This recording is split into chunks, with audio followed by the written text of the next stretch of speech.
चक्षुः सूर्यो अजायतः श्रोत्रा द्वादश प्राणिष्मुखदग्निर्न जायतः। श्री भागवत भगवान की है आरती, पापियों को पाप से है तारती। श्री भागवत भगवान की है आरती, पापियों को पाप से है तारती। श्री भागवत भगवान की है आरती, पापियों को पाप से है तारती। श्री भागवत भगवान की है आरती, पापियों को पाप से है तारती। ओ पापियों को पाप से है तारती, पापियों को पाप से है तारती। भव सिंधु सागर से उबारती, भव सिंधु सागर से उबारती। श्री भागवत भगवान की है आरती, पापियों को पाप से है तारती। श्री भागवत भगवान की है आरती, पापियों को पाप से है तारती। ये मधुर बोल जगपंथ खोल सद्मार्ग बताने वाला, बिगड़ी को बनाने वाला। ये मधुर बोल जगपंथ खोल सद्मार्ग बताने वाला, बिगड़ी को बनाने वाला।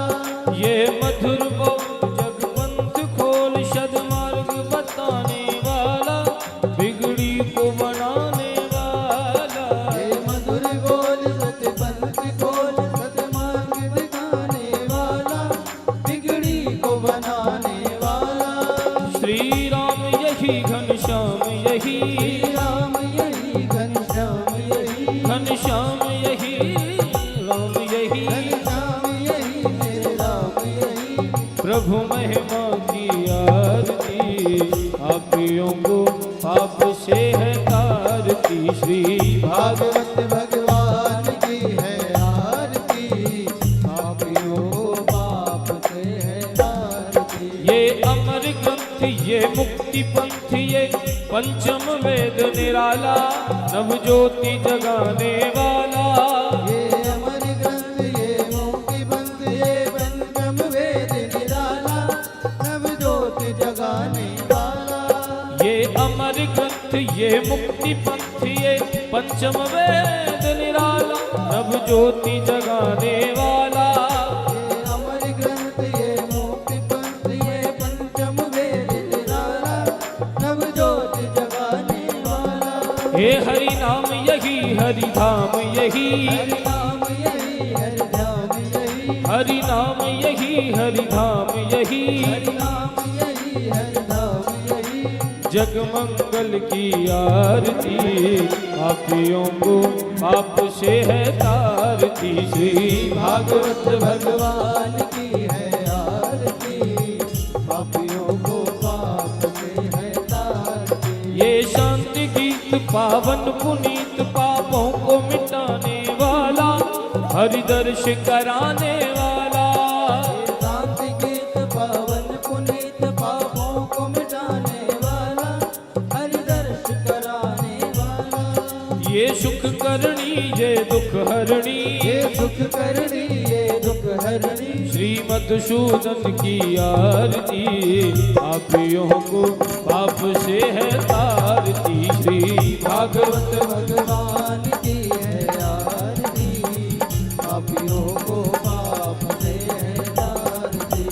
कर्पूर गौर करुणावतार संसार सार भुजगेन्द्रहारं सदा वसंतम् हृदयारविन्दे भवं भवानी सहितं नमामि। त्वमेव माता च पिता त्वमेव, त्वमेव बन्धो च सखा त्वमेव, त्वमेव वेद्या द्रविणं त्वमेव, त्वमेव सर्वं मम देवदेव। हे त्वमेव सर्वं मम देवदेव, त्वमेव सर्वं मम देवदेव। आराध्यं जलं शीतले गणं मन्दं पुष्पाञ्जलिः हरिः ओम ॐ जगनेन जगमय जन्तदेवस्थान धर्माण प्रथमान्नादन्नादेहनागं हेमानः सजन्द्रियद्रपूर्वे साध्याः सिद्धदेवाः हरिः ओम एकदन्ताय विद्महे वक्रतुण्डाय धीमहि तन्नो सिदन्तिः प्रचोदयात् हरिः ओम नन्दनन्दनाय विद्महे यशोदानन्दनाय धीमहि तन्नः श्रीकृष्णः प्रचोदयात् श्रीवन्दिकामकुलचम्पकपाटलब्जे पुनः गदादिगर्वीररसालपुष्पे बिल्वप्रपालतुलसीदलमञ्जरी विश्वं पूजयामि जगदीश्वर मे प्रसीद नानासुगन्धिपुष्पाणि यथा कालो भवानि च पुष्पाञ्जलिर्मया दत्त ग्रहाणा परमेश्वरः शांगाय सपरिवाराय मन्त्रपुष्पाञ्जलिः समर्पयामि। बोल भागवत महापुराण की जय। भागवत महापुराण की जय। काशी विश्वनाथ की जय। काशी विश्वनाथ की जय हो। बाबा वैद्यनाथ की जय हो। बाबा वैद्यनाथ की जय। जय जय श्री राधेश्याम। नमः पार्वती पते हर हर महादेव शंभो श्री राधे।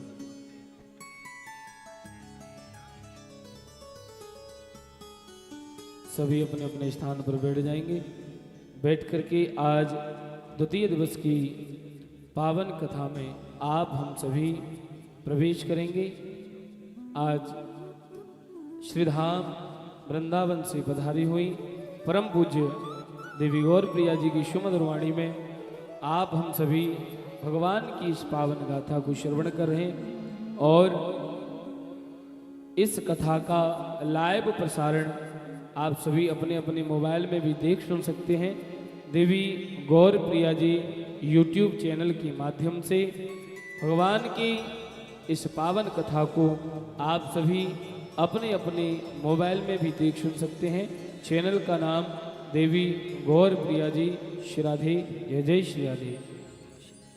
राधे श्री राधे राधे जय राधे श्री राधे राधे राधे राधे श्री राधे राधे जय राधे श्री राधे राधे जय राधे जय श्री राम श्री राधे जय राधे जय जय श्री राधे जय श्री राम श्री राधे राधे जय राधे राधे श्री राधे जय जय श्री राधे श्री राधे देख ही नहीं रहा था श्री राधे पीछे वाले जय राधे पीछे वाले बंद हैं सारे। श्री राधे राधे जय श्री राम श्री राधे राधे जय जय श्री राधे जय श्री राम जय राधे श्री राधे राधे जय राधे श्री राधे राधे हल्का सा पीछे लेकर श्री राधे राधे जय राधे जय श्री राम श्री राधे जय राधे जय जय श्री राधे जय श्री राम श्री राधे जय राधे। बोलिए वाके बिहारी लाल की राधा रानी सरकार की श्री हनुमान जी महाराज की जय हो। ये माइक थोड़ा और बढ़ाइए भैया इसको। श्री राधे राधे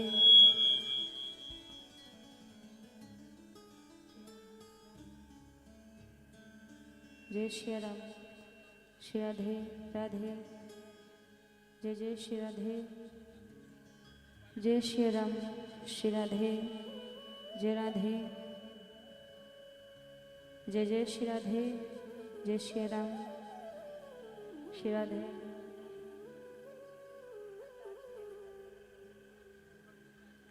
श्री राधे राधे जय राधे। श्री राधे। बढ़ाइए भैया, समझ ही नहीं आ रहा है। श्री राधे जय राधे। श्री राधे राधे। श्री राधे राधे। श्री राधे राधे। श्री राधे।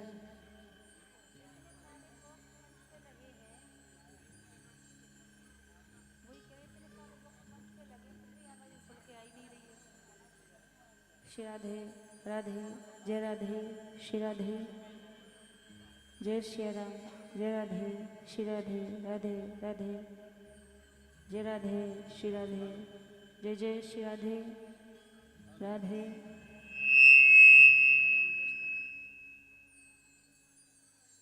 पीछे का तो आवाज नहीं आ रहा है। श्री राधे।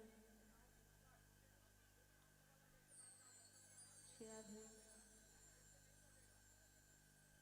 आवाज दीजिए मंच पे। श्री राधे। मंगल जी श्री राधे। दीजिए बस आप। इतने सारे बॉक्स फिर किस लिए लगे हैं जब बाबा जी नहीं आएगा तो। श्री राधे राधे राधे। श्री राधे जय राधे। जय श्री राम।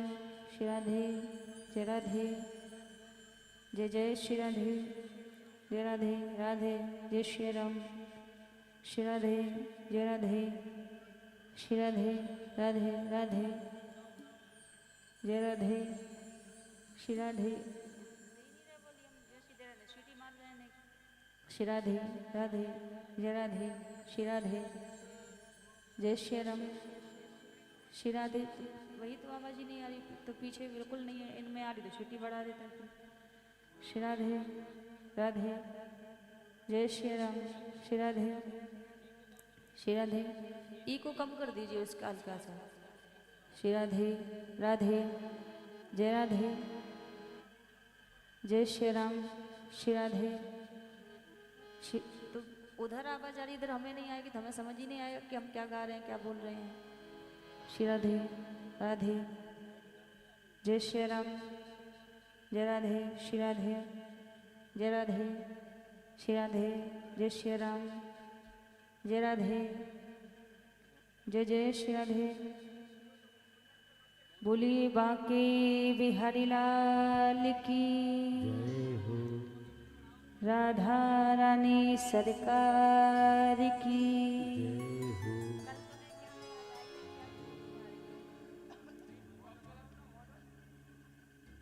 श्री राधे जय राधे। श्री राधे जय राधे। श्री राधे। ये तो शायद बंद है, उनमें तो आवाज ही नहीं है, आवाज आएगी कहाँ से। श्री राधे राधे जय राधे।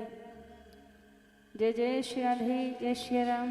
श्री राधे जय राधे राधे। आप देखिए भैया, आपको आ रही है पीछे आवाज, आप खुद ही देखिए ना। श्री राधे राधे जय राधे। जय श्री राम। श्री राधे जय राधे। बोलिए बांके बिहारी लाल की। राधा रानी सरकार की। श्री हनुमान जी महाराज की। श्री राधे राधे जय राधे। श्री राधे राधे। श्री राधे। हेलो।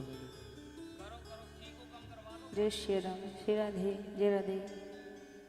श्री राधे। हल्का सही को कम कर दीजिए। श्री राधे राधे जय राधे। श्री राधे जय श्री राम। श्री राधे जय राधे।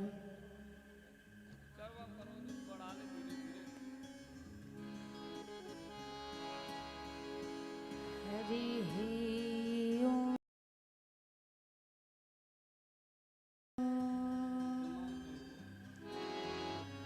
नमो भगवते वासुदेवाय नमः। स्वस्ति श्री गणेशाय नमः।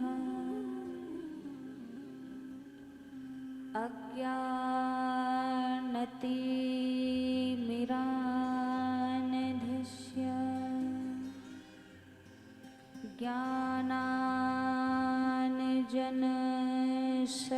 ज्ञानाञ्जनशलाकया चक्षुरुन्मीलितं येन तस्मै श्री गुरवे नमः।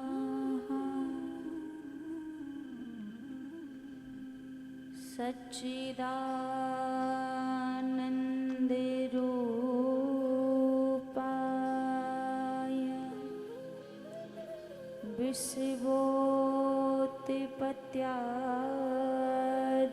विश्वोत्पत्त्यादिहेतवे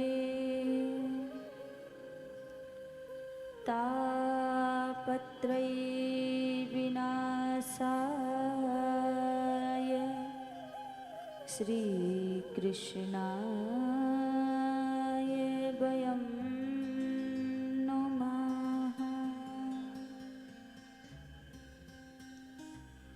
जय जय श्री राधारमण, जय जय नवल किशोर, जय गोपी चित चोर प्रभो, जय जय माखन चोर। अतुलित बलधामं हेम शैलाभदेहं धनुजीवन गृशानं ज्ञानिनामाग्रगण्यं सकलगुणनिधानं वानिरानामधीशं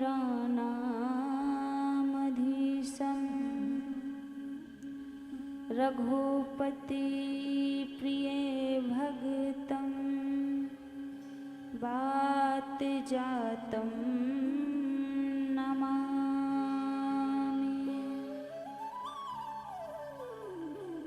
हे प्रभु मोहिना विशारियो, चाहे लाख लोग मिल जाएं, हमसे तुमको बहुत है, तुमसे हमको ना। आए हनुमान जी विराजे, कथा कहूँ मति अनुसार, प्रेम सहित आसन लगो विराजिए पवन कुमार।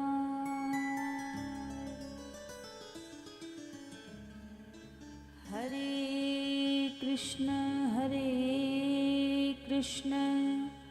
कृष्ण कृष्ण हरे हरे, हरे कृष्ण कृष्ण कृष्ण हरे हरे, हरे राम राम राम हरे हरे, हरे राम राम राम हरे हरे। बोलिए श्री वाकी बिहारी लाल की जय हो, राधा रानी सरकार की जय हो, श्री हनुमान जी महाराज की जय हो। भागवत भागवत महापुराण की।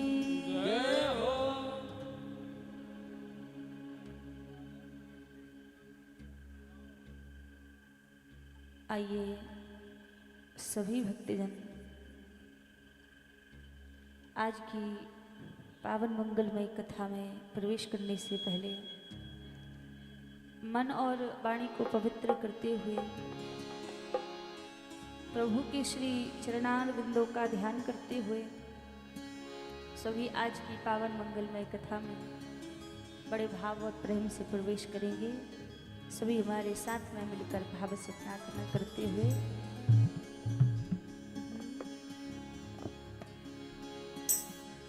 मुझे चरणों से लगा ले मेरे श्याम मुरली वाले, मुझे चरणों से लगा ले मेरे श्याम मुरली वाले।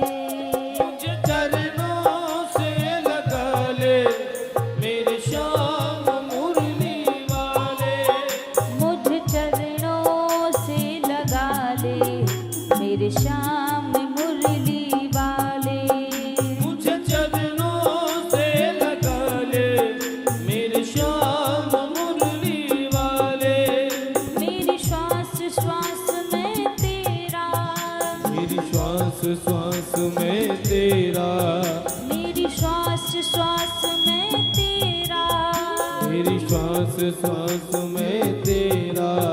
हे नाम मुरली वाले, मुझे चरणों से लगा ले मेरे श्याम मुरली वाले, मुझे चरणों से लगा ले मेरे श्याम मुरली वाले, मुझे चरणों से लगा ले मेरे श्याम मुरली वाले। मुझे चरणों से लगा ले मेरे श्याम मुरली वाले। बांके बिहारी लाल की जय हो। ताली सेवा करते हुए सभी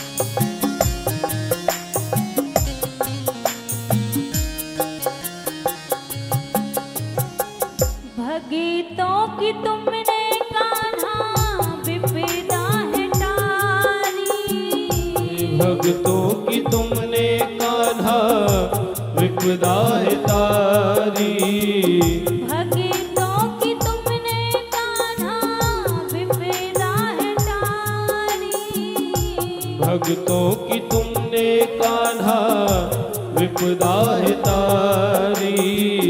मेरी विवाह थामो आके बिहारी, मेरी भी बाह थामो आके बिहारी, मेरी विवाह थामो आके बिहारी। ओ मेरी भी बाह थामो आके बिहारी।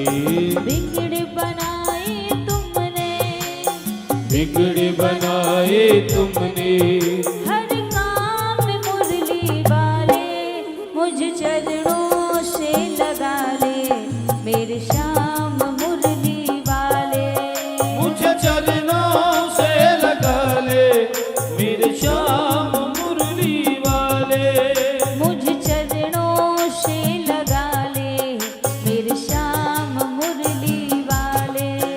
मुझे चरणों से लगा ले मेरे श्याम मुरली श्री वाले। राधा रमण लाल की जय हो।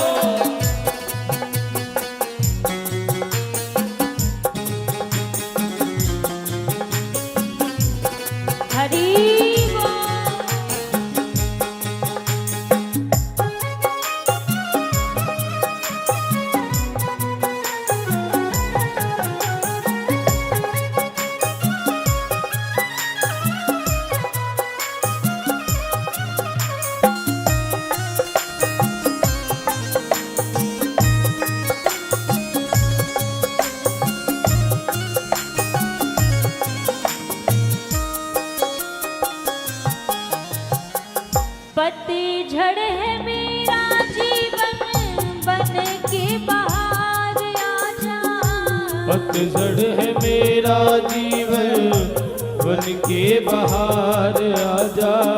पतझड़ है मेरा जीवन बन के बहार आजा। पतझड़ है मेरा जीवन बन के बहार आजा।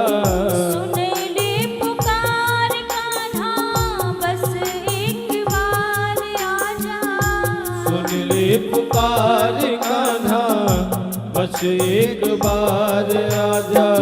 सुन ले पुकार कान्हा बस एक बार आजा। ओ सुन ले पुकार कान्हा बस एक बार आजा।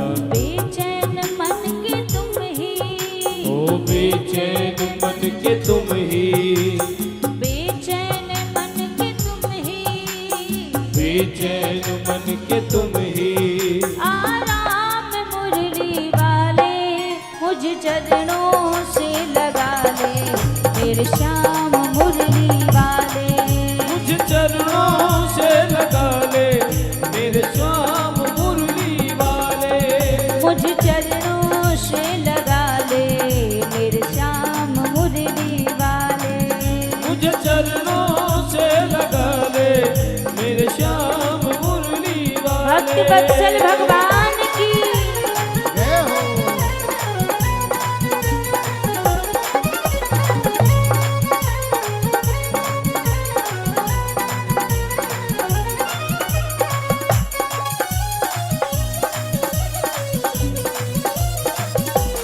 बांके बिहारी लाल की जय हो।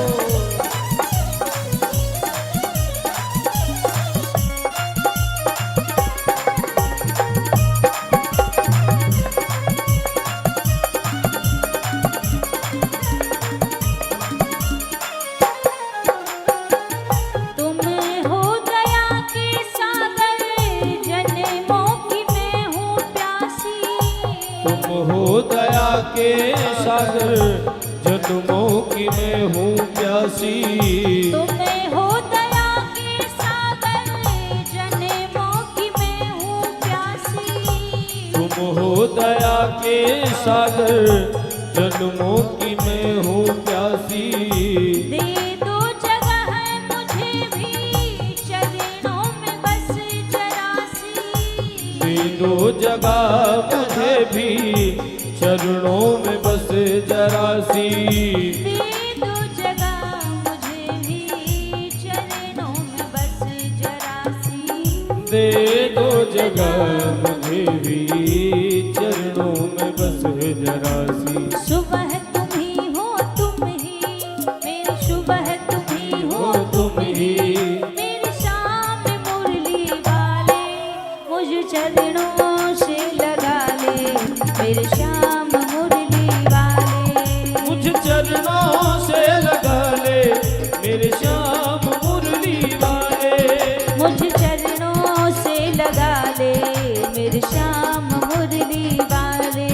मुझ चरणों से लगा ले मेरे श्याम मुरली वाले। मेरी श्वास श्वास में तेरा, श्वास श्वास पे तेरा, मेरी श्वास श्वास में तेरा, मेरी श्वास श्वास में तेरा। है नाम मुरली वाले मुझ चरणों से लगा ले मेरे श्याम मुरली वाले।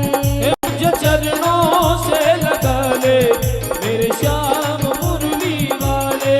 एक बार हाथ ऊपर खड़े करके सभी मिल करके कहेंगे तुझे गोविंद गोविंद गोपाला। जय गोविंद गोविंद गोपाला। जय गोविंद गोविंद गोपाला। जय गोविंद गोविंद गोपाला। जय गोविंद गोविंद गोपाला। जय गोविंद गोविंद गोपाला। जय गोविंद गोविंद गोपाला।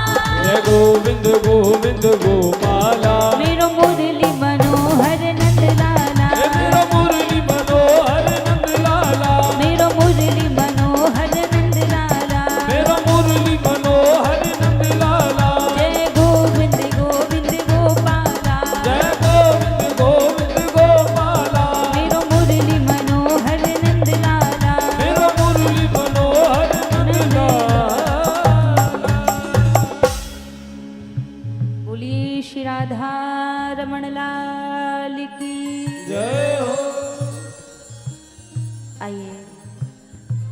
सर्वप्रथम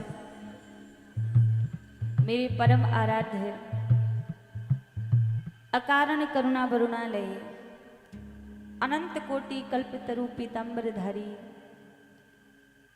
श्री राधा रमण लाल जी के पावन चरणों में प्रणाम करते हुए अनंत बलवंत संत श्री हनुमंत लाल जी महाराज के पावन चरणों में प्रणाम करते हुए सभी संत समाज, विप्र समाज, विद्युत समाज, कथा में उपस्थित सभी भक्तजनों के हृदय में विराजित मेरे लोकलोचन सावरे सरकार के श्री चरणों में व्यासपीठ की ओर से वंदन प्रणाम करते हुए द्वितीय दिवस की मंगलमय कथा में आप सभी बड़े भाव और प्रेम से प्रवेश करेंगे। एक बार सभी प्रेम से कहिए राधे राधे राधे राधे राधे राधे राधे। आज बड़ा ही सौभाग्य है, श्रीमद् भागवत कथा के द्वितीय दिवस में हम आप सभी प्रवेश करने के लिए जा रहे हैं। कल हम आप सभी ने श्रीमद् भागवत कथा के महत्व को सुना था, महत्व की कथा को श्रवण किया था। महत्व की कथा में व्यास जी महाराज ने बताया कि भगवान का स्वरूप कैसा है। कहा सच्चिदानंद रूपाय विस्फोटपत्यादि हेतवे तापत्रय विनाशाय श्री कृष्णाय वयम नुमः। भगवान सच्चिदानंद स्वरूप है। कल हम आप सभी ने महात्म्य की कथा सुनी, महत्व की कथा श्रवण करी। कहते हैं यदि भगवान को प्राप्त करना हो, प्रभु को पाना हो, तो ऐसी कौन सी वस्तु है, ऐसी कौन सी चीज है जो हमारे पास आ जाए, उस वस्तु के आकर्षण से भगवान भी हमारे पास दौड़े चले आए। क्या संसार में ऐसी कोई चीज है? आप सोचो हम बड़े बलवान बन जाएं और भगवान को रिझा लें, तो क्या भगवान रीझेंगे? नहीं रीझेंगे। आप सोचो कि हम बहुत बड़े ज्ञानी बन जाएं और ज्ञानी बनकर हम भगवान को रिझा लें, तो क्या ज्ञान से भगवान रीझेंगे? ज्ञान से भी प्रभु नहीं रीझेंगे। आप विचार करो कि आप वैराग्य धारण कर लो, वैराग्य धारण कर लेने से भगवान रीझ जाएंगे? तो क्षमा कीजिएगा, भगवान वैराग्य धारण करने से भी रीझने वाले नहीं हैं। तो भगवान रीझेंगे कैसे? प्रभु कृपा कैसे करेंगे? मानस में बाबा तुलसीदास जी कहते हैं मिलहि न रघुपति बिन अनुरागा, बिन अनुरागा किए जोग तप ज्ञान विरागा। मिलहि न रघुपति बिन अनुरागा, बिन अनुरागा किए जोग तप ज्ञान विरागा। मिलहि न रघुपति बिन अनुरागा, बिन अनुरागा किए जोग तप ज्ञान विरागा। मिलहि न रघुपति बिन अनुरागा, बिन अनुरागा किए जोग तप ज्ञान विरागा। निर्मल मन जन सो मोहि पावा, सो मोहि पावा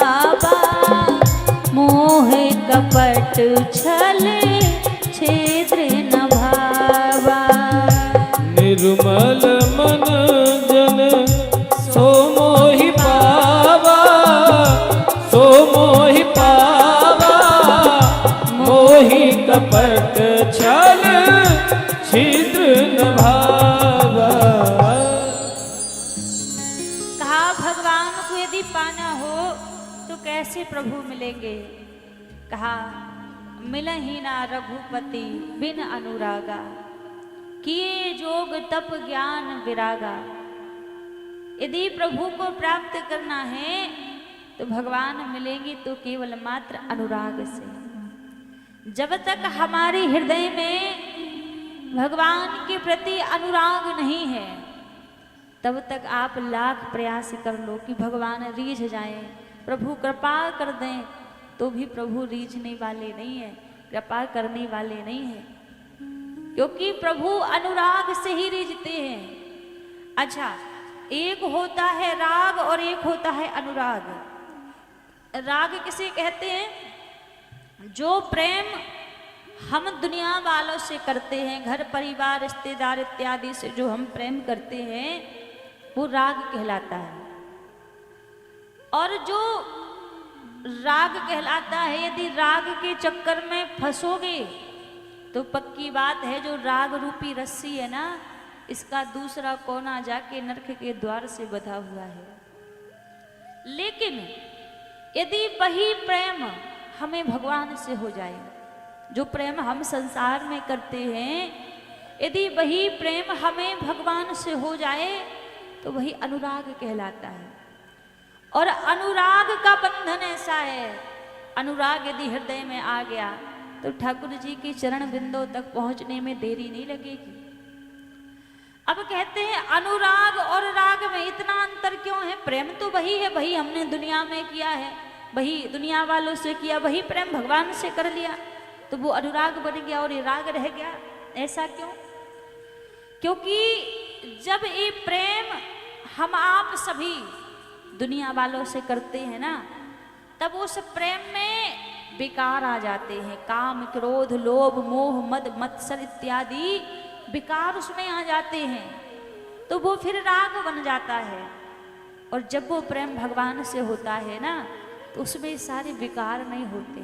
काम, क्रोध, लोभ, मोह इत्यादि फिर उस प्रेम में नहीं होते, वो निस्वार्थ प्रेम होता है, इसलिए वो अनुराग कहलाता है।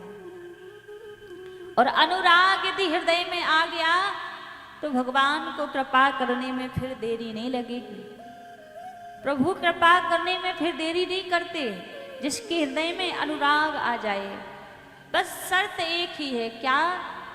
कहा निर्मल मन जन सो मोहि पावा, मोह कपट छल छिद्र न भावा।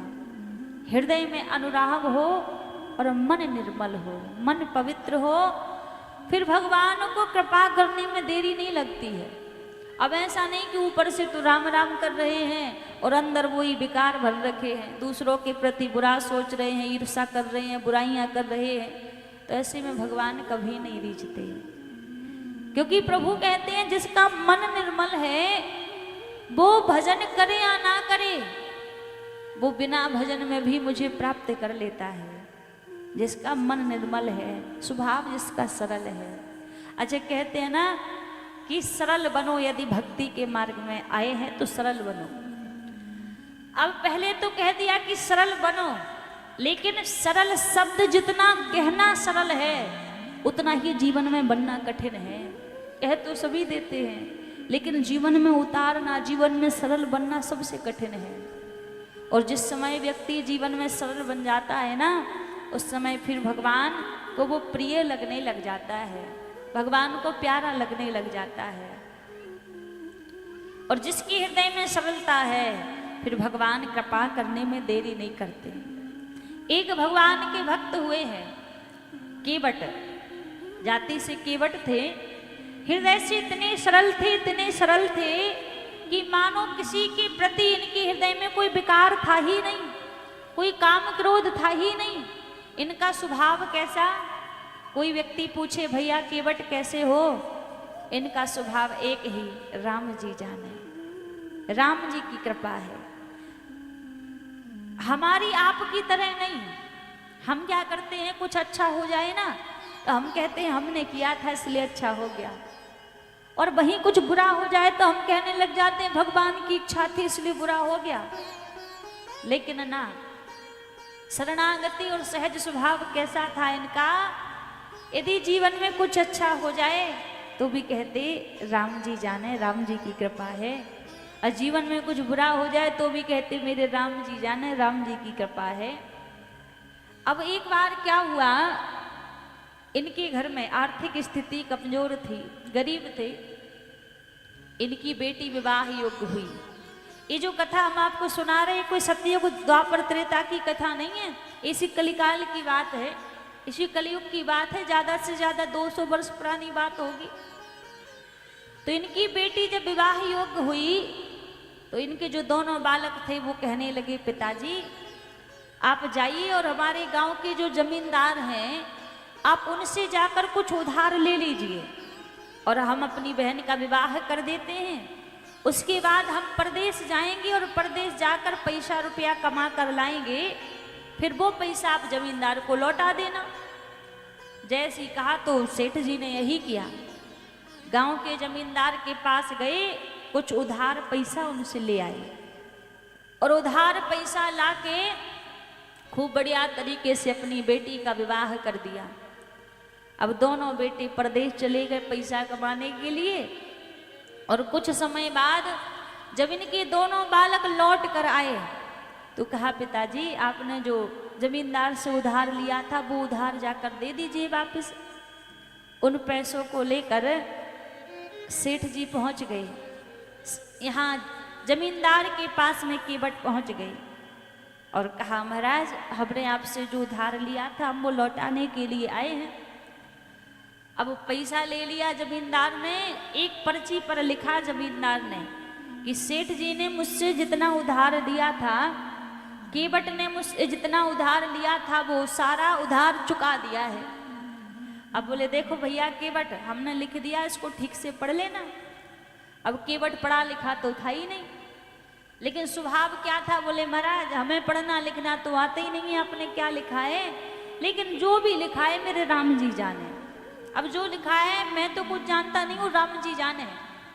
जैसे ये शब्द कहे सोई जमींदार के मन में लालच आ गया कि किसी ने देखा नहीं है इसको पैसे लौटाते हुए, हम दोनों के अलावा कोई तीसरा था ही नहीं, इससे तो दोबारा पैसे लिए जा सकते हैं।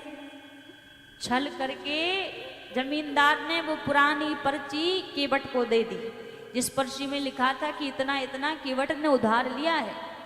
और उस पर्ची को लेकर केवट तो घर आ गया। दूसरे दिन जमींदार ने क्या किया, अदालत में जाकर केवट के खिलाफ मुकदमा दर्ज करा दिया। कहा इतना समय लेकर इतना इतना उधार लिया था केवट ने, वो समय पूरा हो गया पर अभी तक वो उधार नहीं लौटाया। अब जैसी केवट को पता चला, जज साहब ने बुलाया, अदालत में बुलाया गया केवट को। अब जैसे अदालत में केवट पहुंचे, जज साहब पूछने लगे भैया केवट क्या आपने जमींदार से उधार लिया था? केवट बोले हाँ लिया तो था। क्या अभी तक आपने इनका उधार लौटाया नहीं है? केवट बोले भैया जितना उधार लिया था मैंने सारा उधार लौटा दिया है। जज साहब बोले जब आपने उधार लौटा दिया है तो फिर आपके खिलाफ जमींदार ने मुकदमा दर्ज क्यों कराया? आपके पास कोई सबूत है, कोई गवाह है? किसके सामने आपने पैसे लौटाए थे?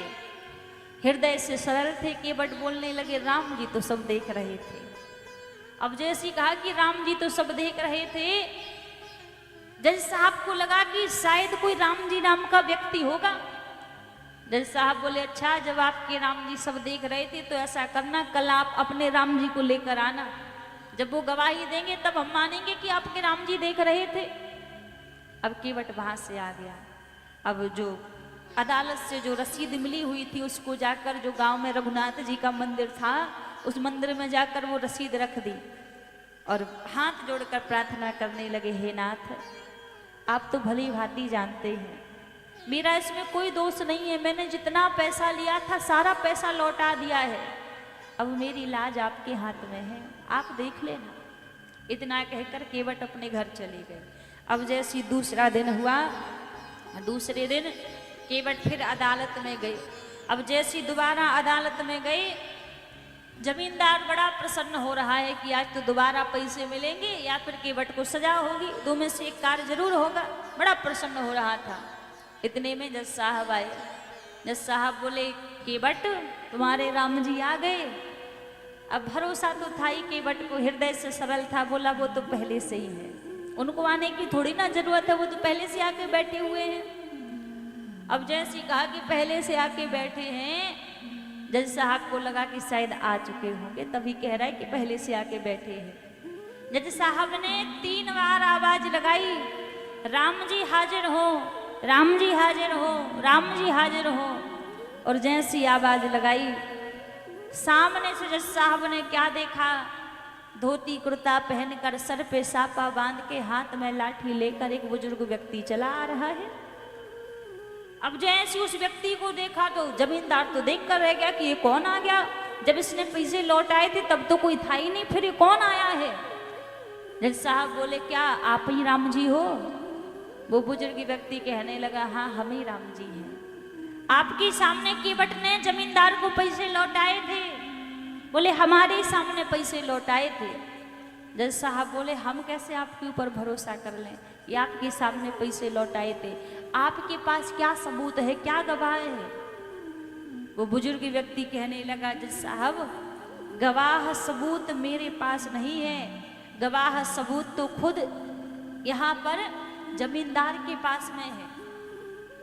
आप अभी अपने किसी कर्मचारी को भेजिए और जमींदार की जो दुकान है उस दुकान में जो अलमारी है उसके 3रे नंबर की ड्राज में वो पर्ची रखी है जो खुद जमींदार ने लिखी थी और जिसमें स्वयं जमींदार ने हस्ताक्षर भी किए थे। उसमें साफ साफ लिखा है कि केवट ने जितना भी उधार लिया था वो सब लौटा दिया है। जज साहब ने यही किया, यहाँ पर अपने कर्मचारियों को भेजा तो देखा यहाँ जमींदार की दुकान में 3रे नंबर की ड्राज में वो पर्ची रखी हुई थी जिसमें लिखा है कि केवट ने जितना भी उधार लिया था सब लौटा दिया है। ऊपर से उस पर हस्ताक्षर और हो रखे हैं जमींदार के। जैसे जज साहब ने देखा, झूठा मुकदमा दर्ज कराने के बदले जमींदार को सजा हो गई। अब वहां से जो बुजुर्ग व्यक्ति आया था वो भी लौट कर चला गया, केवट भी लौट कर अपने घर आ गए।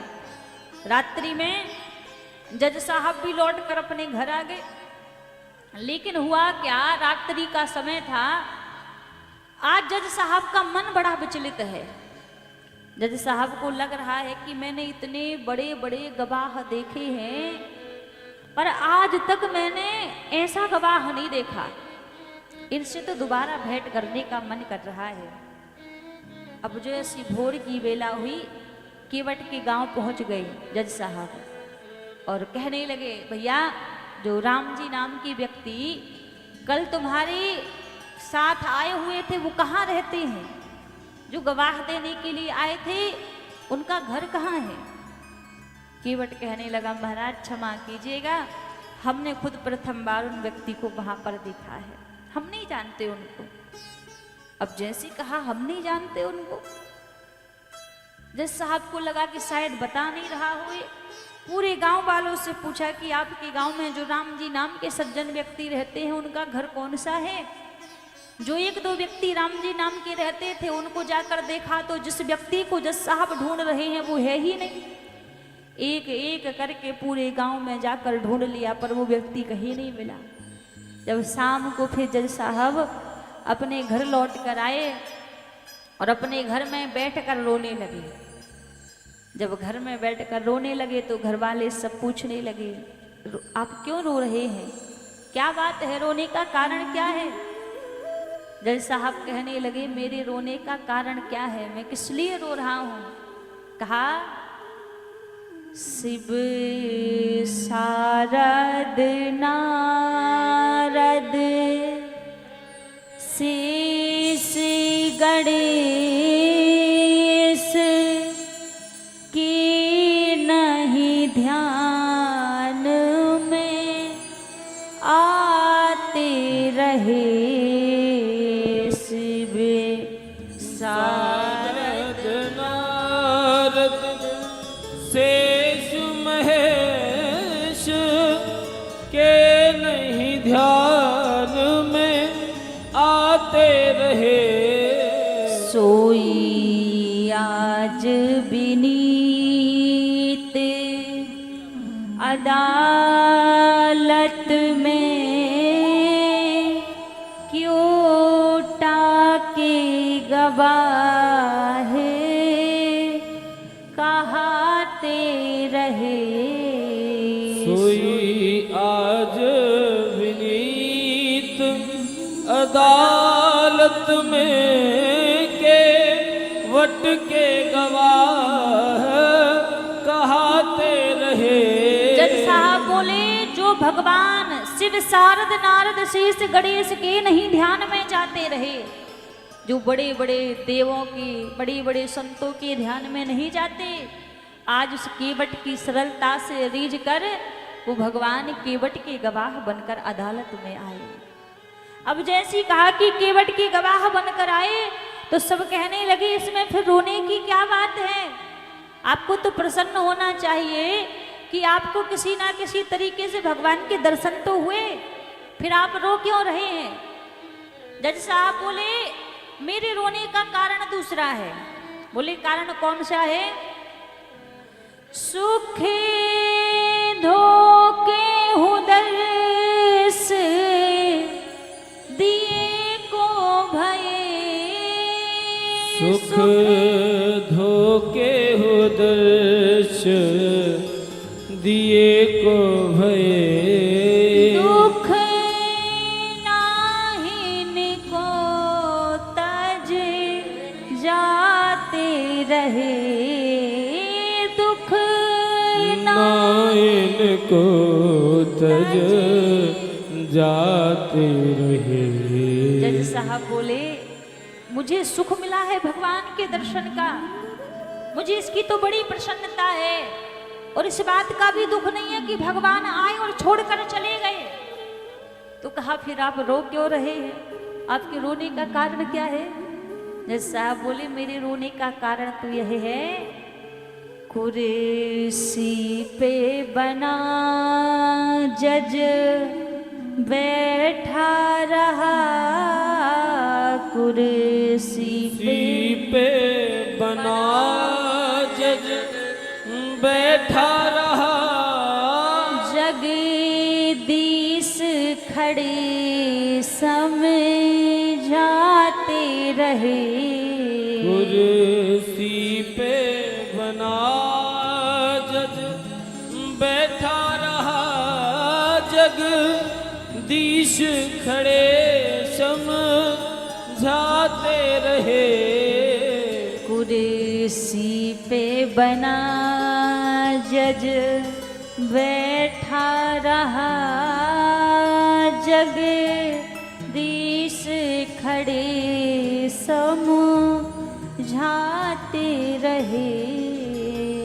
कुर्सी पे बना जज बैठा रहा।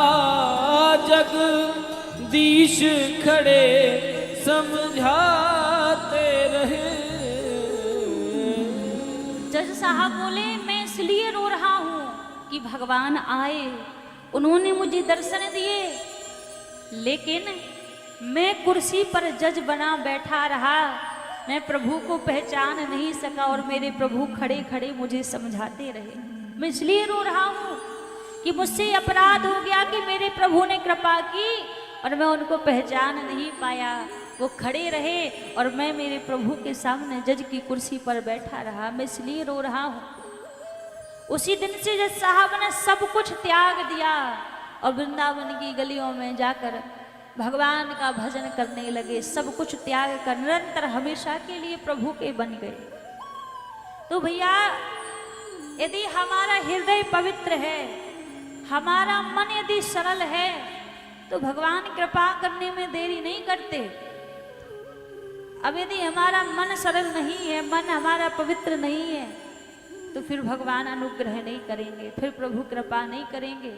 क्योंकि प्रभु की कृपा तभी होती है जब हमारा मन सरल हो, हमारा हृदय सरल हो, तब जाकर भगवान कहीं अनुग्रह करते हैं, तब जाकर प्रभु कृपा करते हैं। मन में छल कपट भर रखा हो और आप सोचो कि भगवान कृपा कर दें, तो ऐसे में प्रभु कभी कृपा करने वाले नहीं हैं। भगवान की कृपा चाहिए तो हृदय में अनुराग हो, और मन हमारा पवित्र हो, मन में छल कपट ना हो, मन में द्वेष भावनाएं ना हो, तब भगवान बड़े जल्दी अनुग्रह करते हैं।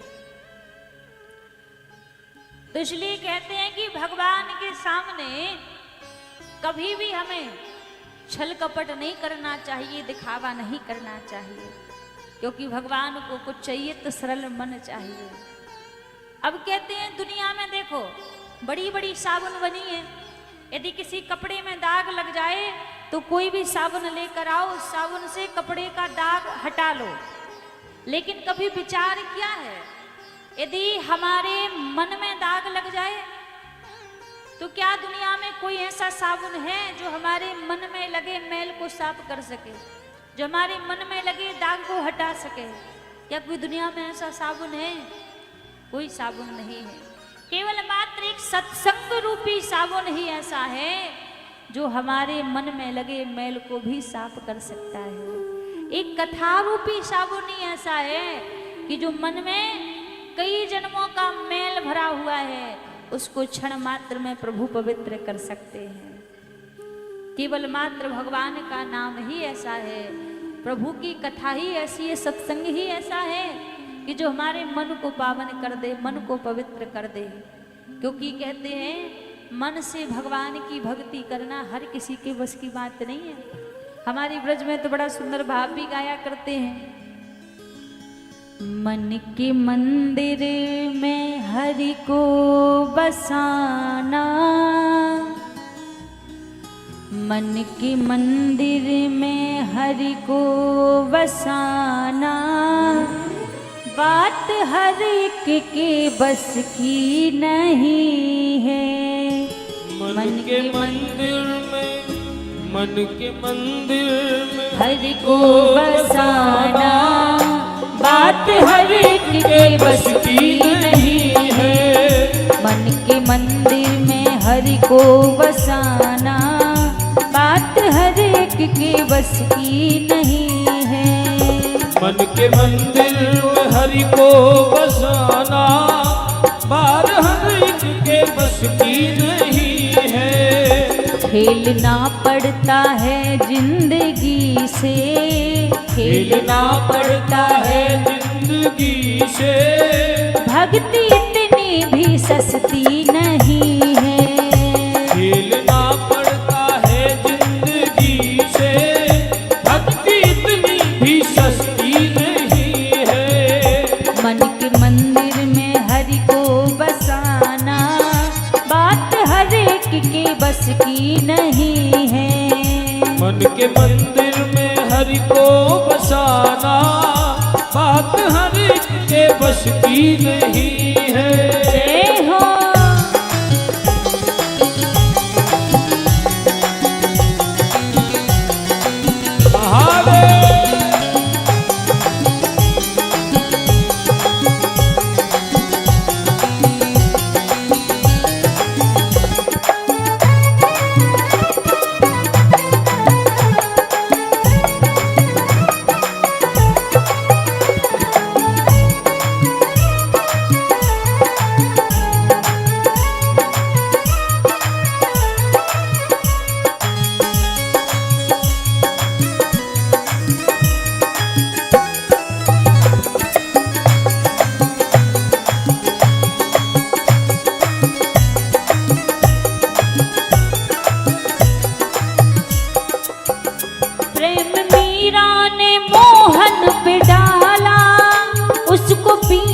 पड़ा विष का प्याला, मीरा ने मोहन पे डाला, उसको पीना पड़ा विष का प्याला। कई लोग कहते हैं ना, यदि अभी भी आप कथा सुनने के लिए बैठे हैं तो कई लोग कह रहे होंगे अरे फ्री है, कोई काम नहीं है इसलिए जाके कथा सुन रहे हैं।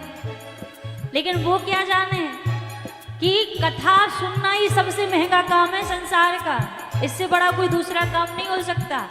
क्योंकि भगवान की भक्ति इतनी सस्ती नहीं है कि चलते फिरते किसी को भी मिल जाए। जब तक यदि जीवन से ममता है तब तक भगवान की कृपा नहीं होती। मीरा जी ने भगवान से प्रेम किया तो मीरा जी को विष का प्याला पीना पड़ा। इतनी सस्ती थोड़ी ना भगवान की भक्ति। प्रेम मीरा ने मोहन पे डाला, उसको पीना पड़ा विष का प्याला। ये प्रेम मीरा ने मोहन पे डाला, उसको पीना पड़ा विष का प्याला। जब तलक ममता है जिंदगी से, जब तलक ममता है जिंदगी से, उसकी रहमत बरसती नहीं है। जब तलक ममता है जिंदगी से, उसकी रहमत बरसती नहीं है। मन के मंदिर में हरि को बसाना, बात हर एक के बस की नहीं है। मन के मंदिर में हरि को बसाना, बात हर एक के बस की नहीं है।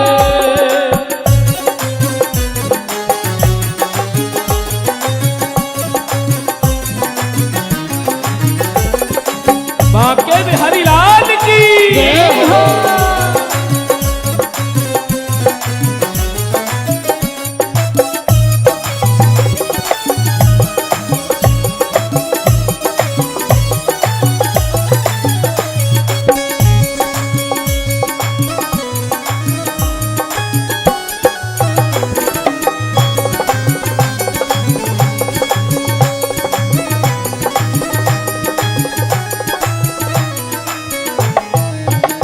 तन पे संकट पड़े मन ये डोले, लिपटे खम्बे से प्रहलाद बोले। तन पे संकट पड़े मन ये बोले, लिपटे खम्बे से प्रहलाद बोले। तन पे संकट पड़े मन ये डोले, लिपटे खम्बे से प्रहलाद बोले। तन पे संकट पड़े मन ये बोले, लिपटे खम्बे से प्रहलाद बोले।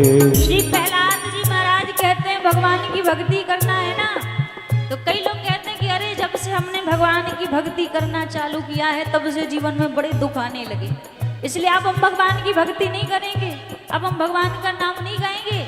तो आप वास्तव में समझिएगा कि अभी आप भगवान के भक्त बने नहीं हैं। यदि बार बार एक दिन आप भगवान का नाम गा रहे हैं, 4 दिन छोड़ रहे हैं, तो भी भक्ति जीवन में नहीं आई। क्योंकि तन पे संकट आए और मन भटकने लग जाए तब समझना कि अभी तो कच्चा घड़ा है, अभी पका नहीं है। तन पे संकट पड़े मन डोले, लिपटे खम्बे से प्रहलाद बोले। तन पे संकट पड़े मन ये बोले, लिपटे खम्बे से प्रहलाद बोले। चढ़ के एक बार जो उतर जाए, चढ़ के एक बार जो उतर जाए, कर असल में वो भक्ति नहीं है। चढ़ के एक बार जो उतर जाए, वो असल में हाँ भक्ति नहीं है। मन के मंदिर में हरि को बसाना, बात हर एक के बस की नहीं है। मन के मंदिर में हरि को बसाना, बात हर एक के बस की नहीं है। राधा रमण लाल की जय हो।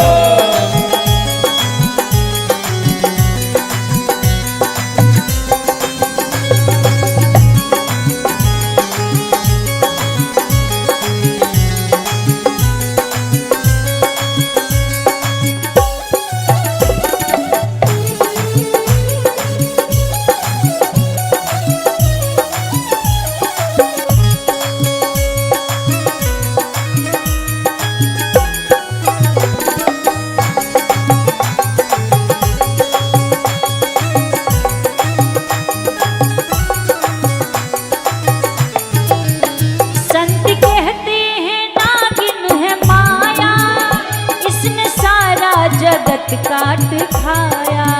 ये संत कहते हैं नागिन है माया, इसने सारा जगत काट खाया। संत कहते हैं नागिन है माया, इसने सारा जगत काट खाया। ये संत कहते हैं नागिन है माया, इसने सारा जगत काट खाया। कृष्ण का नाम है जिसके मन में, कृष्ण का नाम है जिसके मन में, उसको नागिन डसती नहीं है।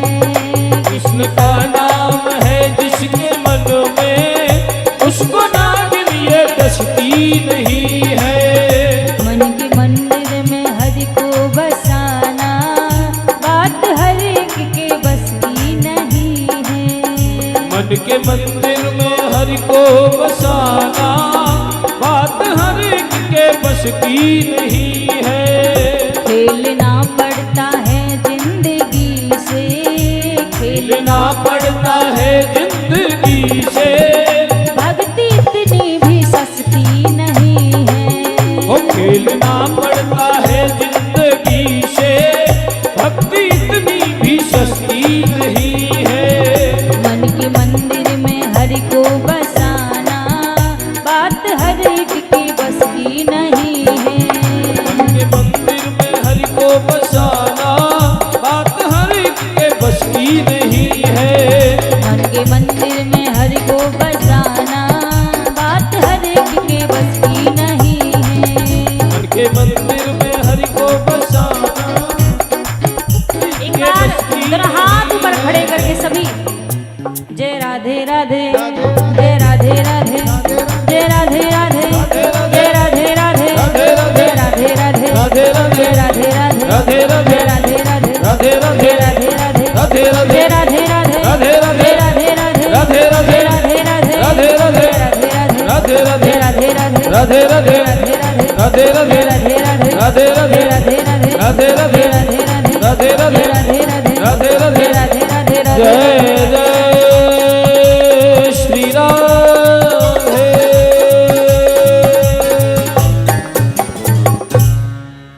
मन के मंदिर में हरि को बसाना, बात हर एक के बस की नहीं है।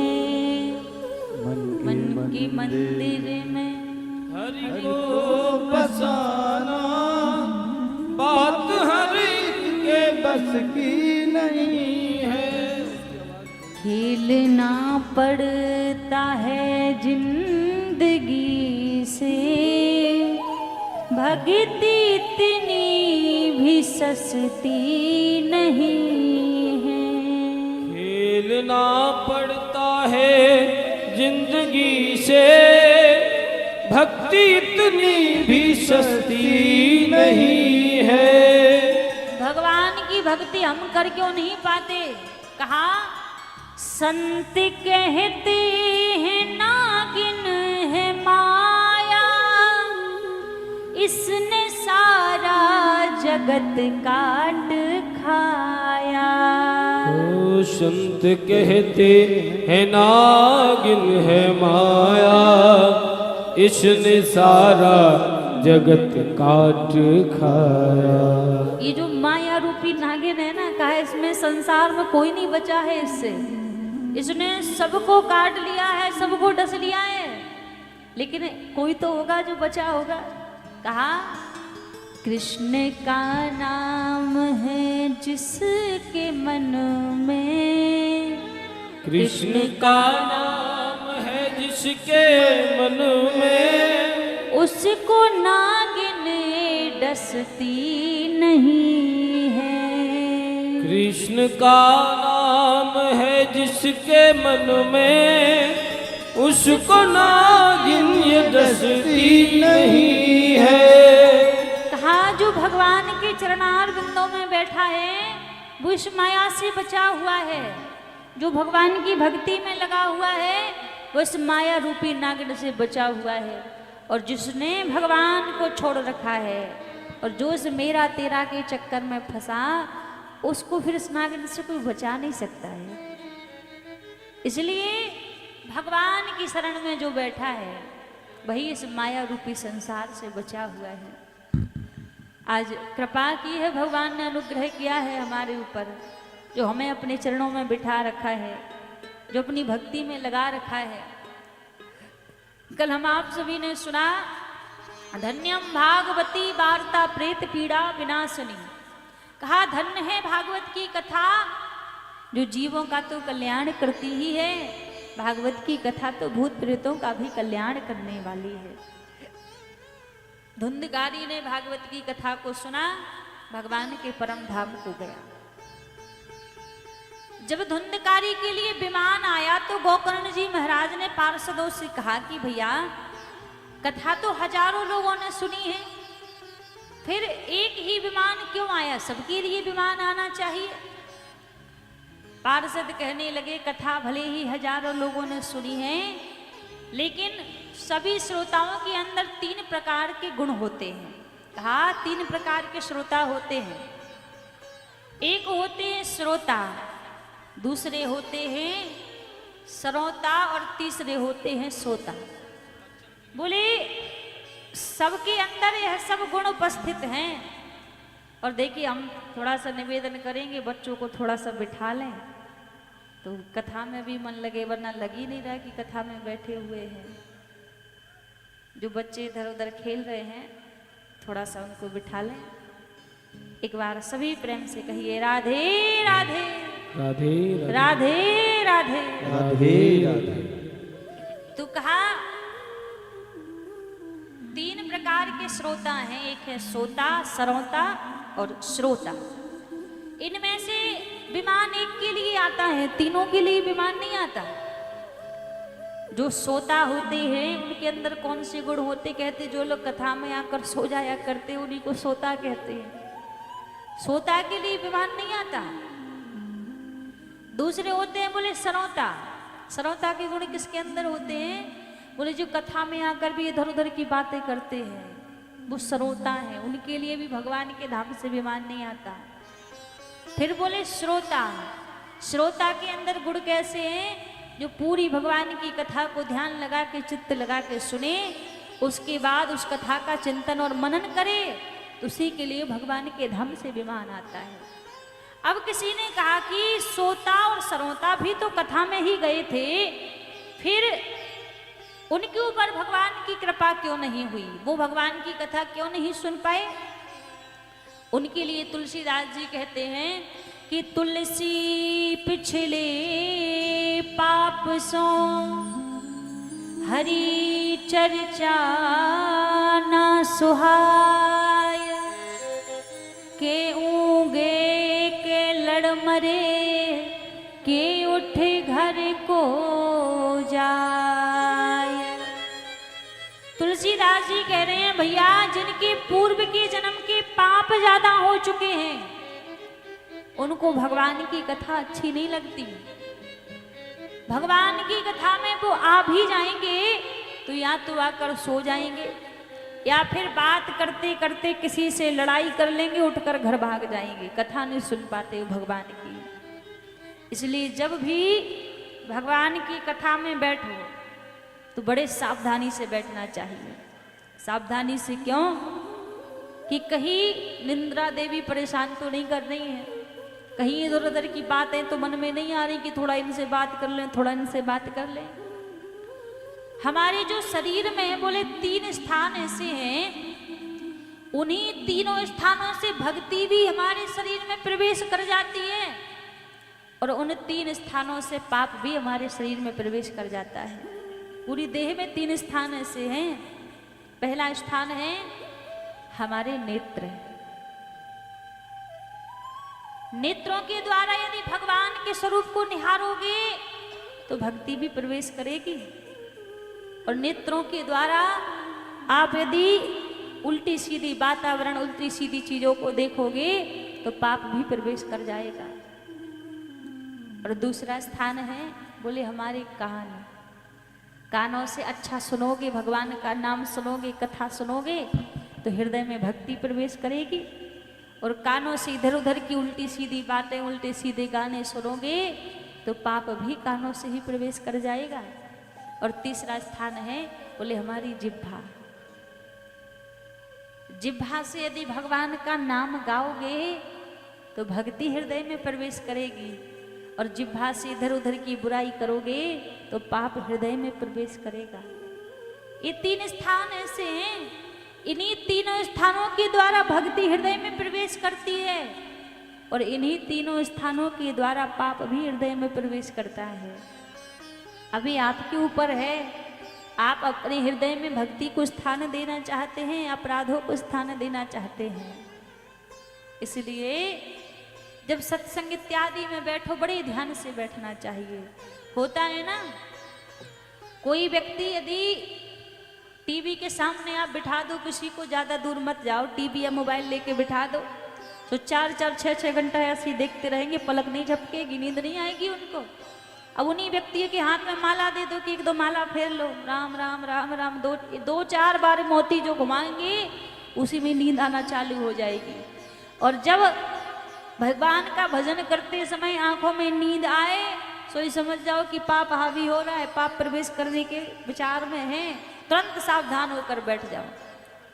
अब ऐसे ही होता है भैया, जब भजन करने बैठो तो कई अपराध जीवन में होते हैं। और एक चीज और जानते हैं, वैसे लोग देखो डीजे पे नाचेंगे, इधर उधर नाचते झूमते रहेंगे, उनके पाँव में दर्द नहीं होगा।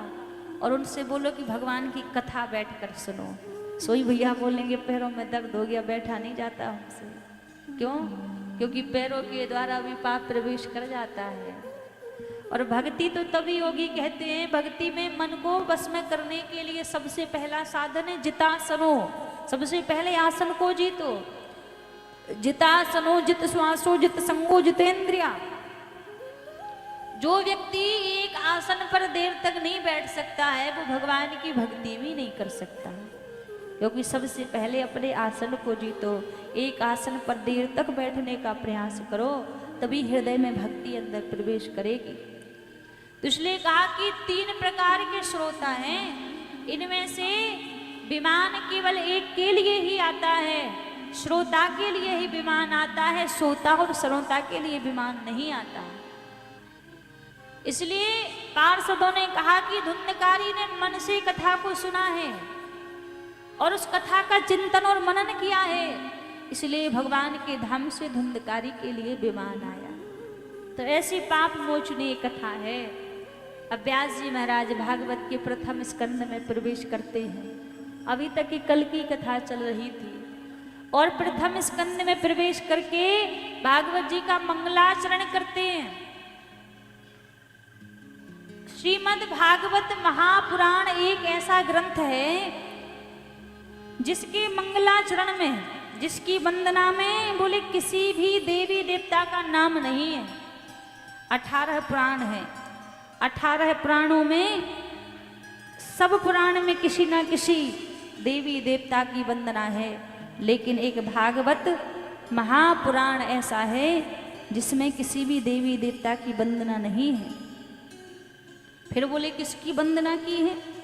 जब किसी देवी देवता की वंदना नहीं है तो फिर किसकी वंदना की है? बड़ा सुंदर मंगलाचरण व्यास जी ने कहा, जन्माधस्य यतून बयादितर्तस चार्थेष्वभिज्ञा स्वराट तेने ब्रह्म हृदयादि कवे मुह्यन्ति अति सूर्या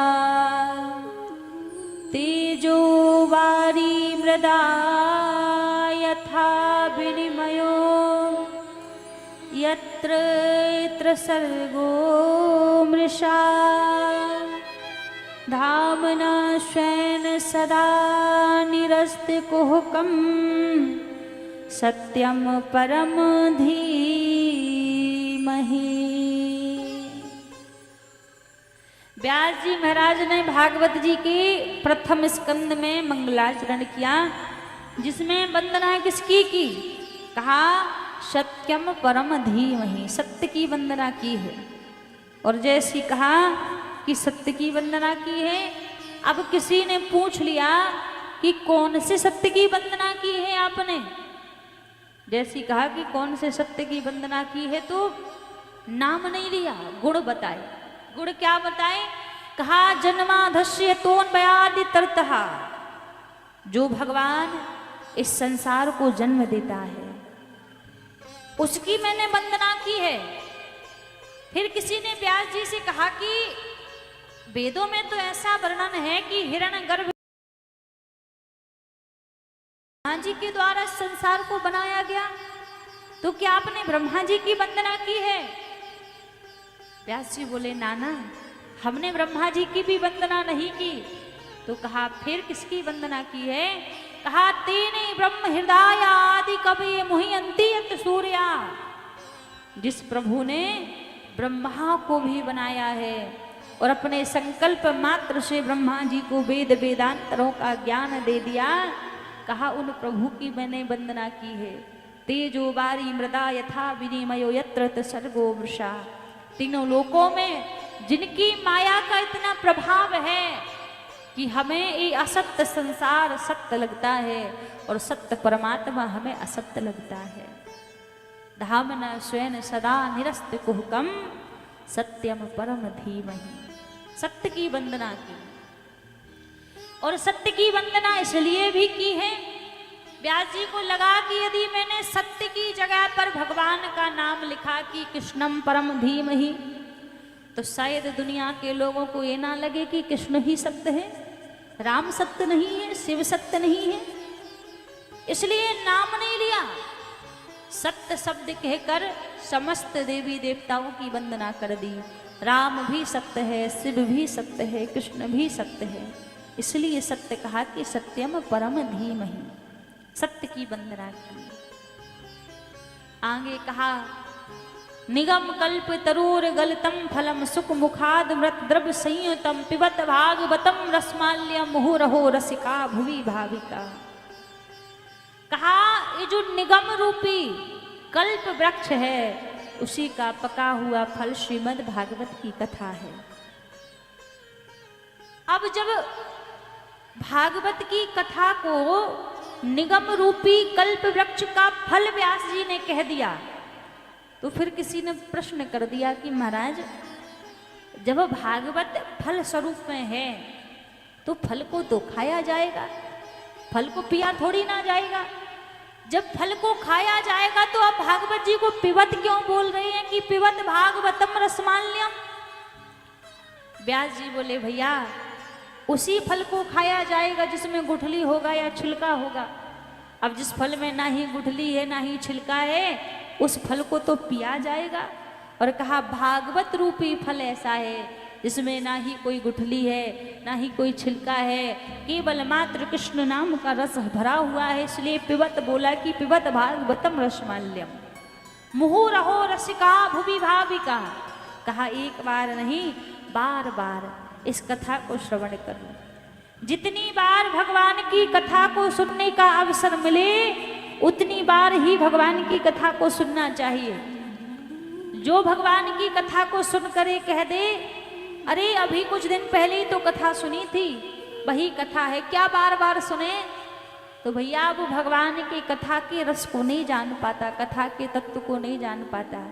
क्योंकि कहते हैं राम चरित जे सुनत अघाही, राम चरित जी सुनत अघाही, राम चरित जी सुनत अघाही, राम चरित जी सुनत अघाही, रस विशेष जाना तिन नाही, रस विशेष जाना तिन नाही, जिन हरि कथा सुनी नहीं काना, जिन हरि कथा सुनी नहीं काना, श्रवण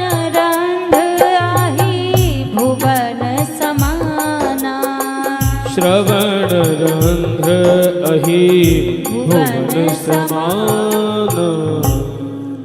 कहा रामचरित जी सुनत अघाही, रस विशेष जाना तिन नाही। जो भगवान की कथा को सुने और भगवान की कथा को सुनकर कहे वही कथा है, क्या बार बार सुने। तो भैया वो भगवान की कथा के रस को नहीं जान पाया, भगवान की कथा के तत्व को नहीं जान पाया। क्योंकि भगवान की कथा तो ऐसी है, आप जितनी बार इस कथा को सुनोगे उतनी बार कुछ ना कुछ नया अनुभव आपको मिलेगा। और कहा जिन हरि कथा सुनी नहीं काना, जिनके कानों में से कभी भगवान की कथा ना गई हो, भगवान का नाम ना गया हो, श्रवण रंध्र अहि भुवन समाना, उसके कान कैसे हैं? बोले सांप के बिल की तरह उसके कान हैं। जिसके कानों में से भगवान की कथा ना गई हो उसके कान सांप के बिल की भांति हैं, जिसका होना ना होना बराबर है।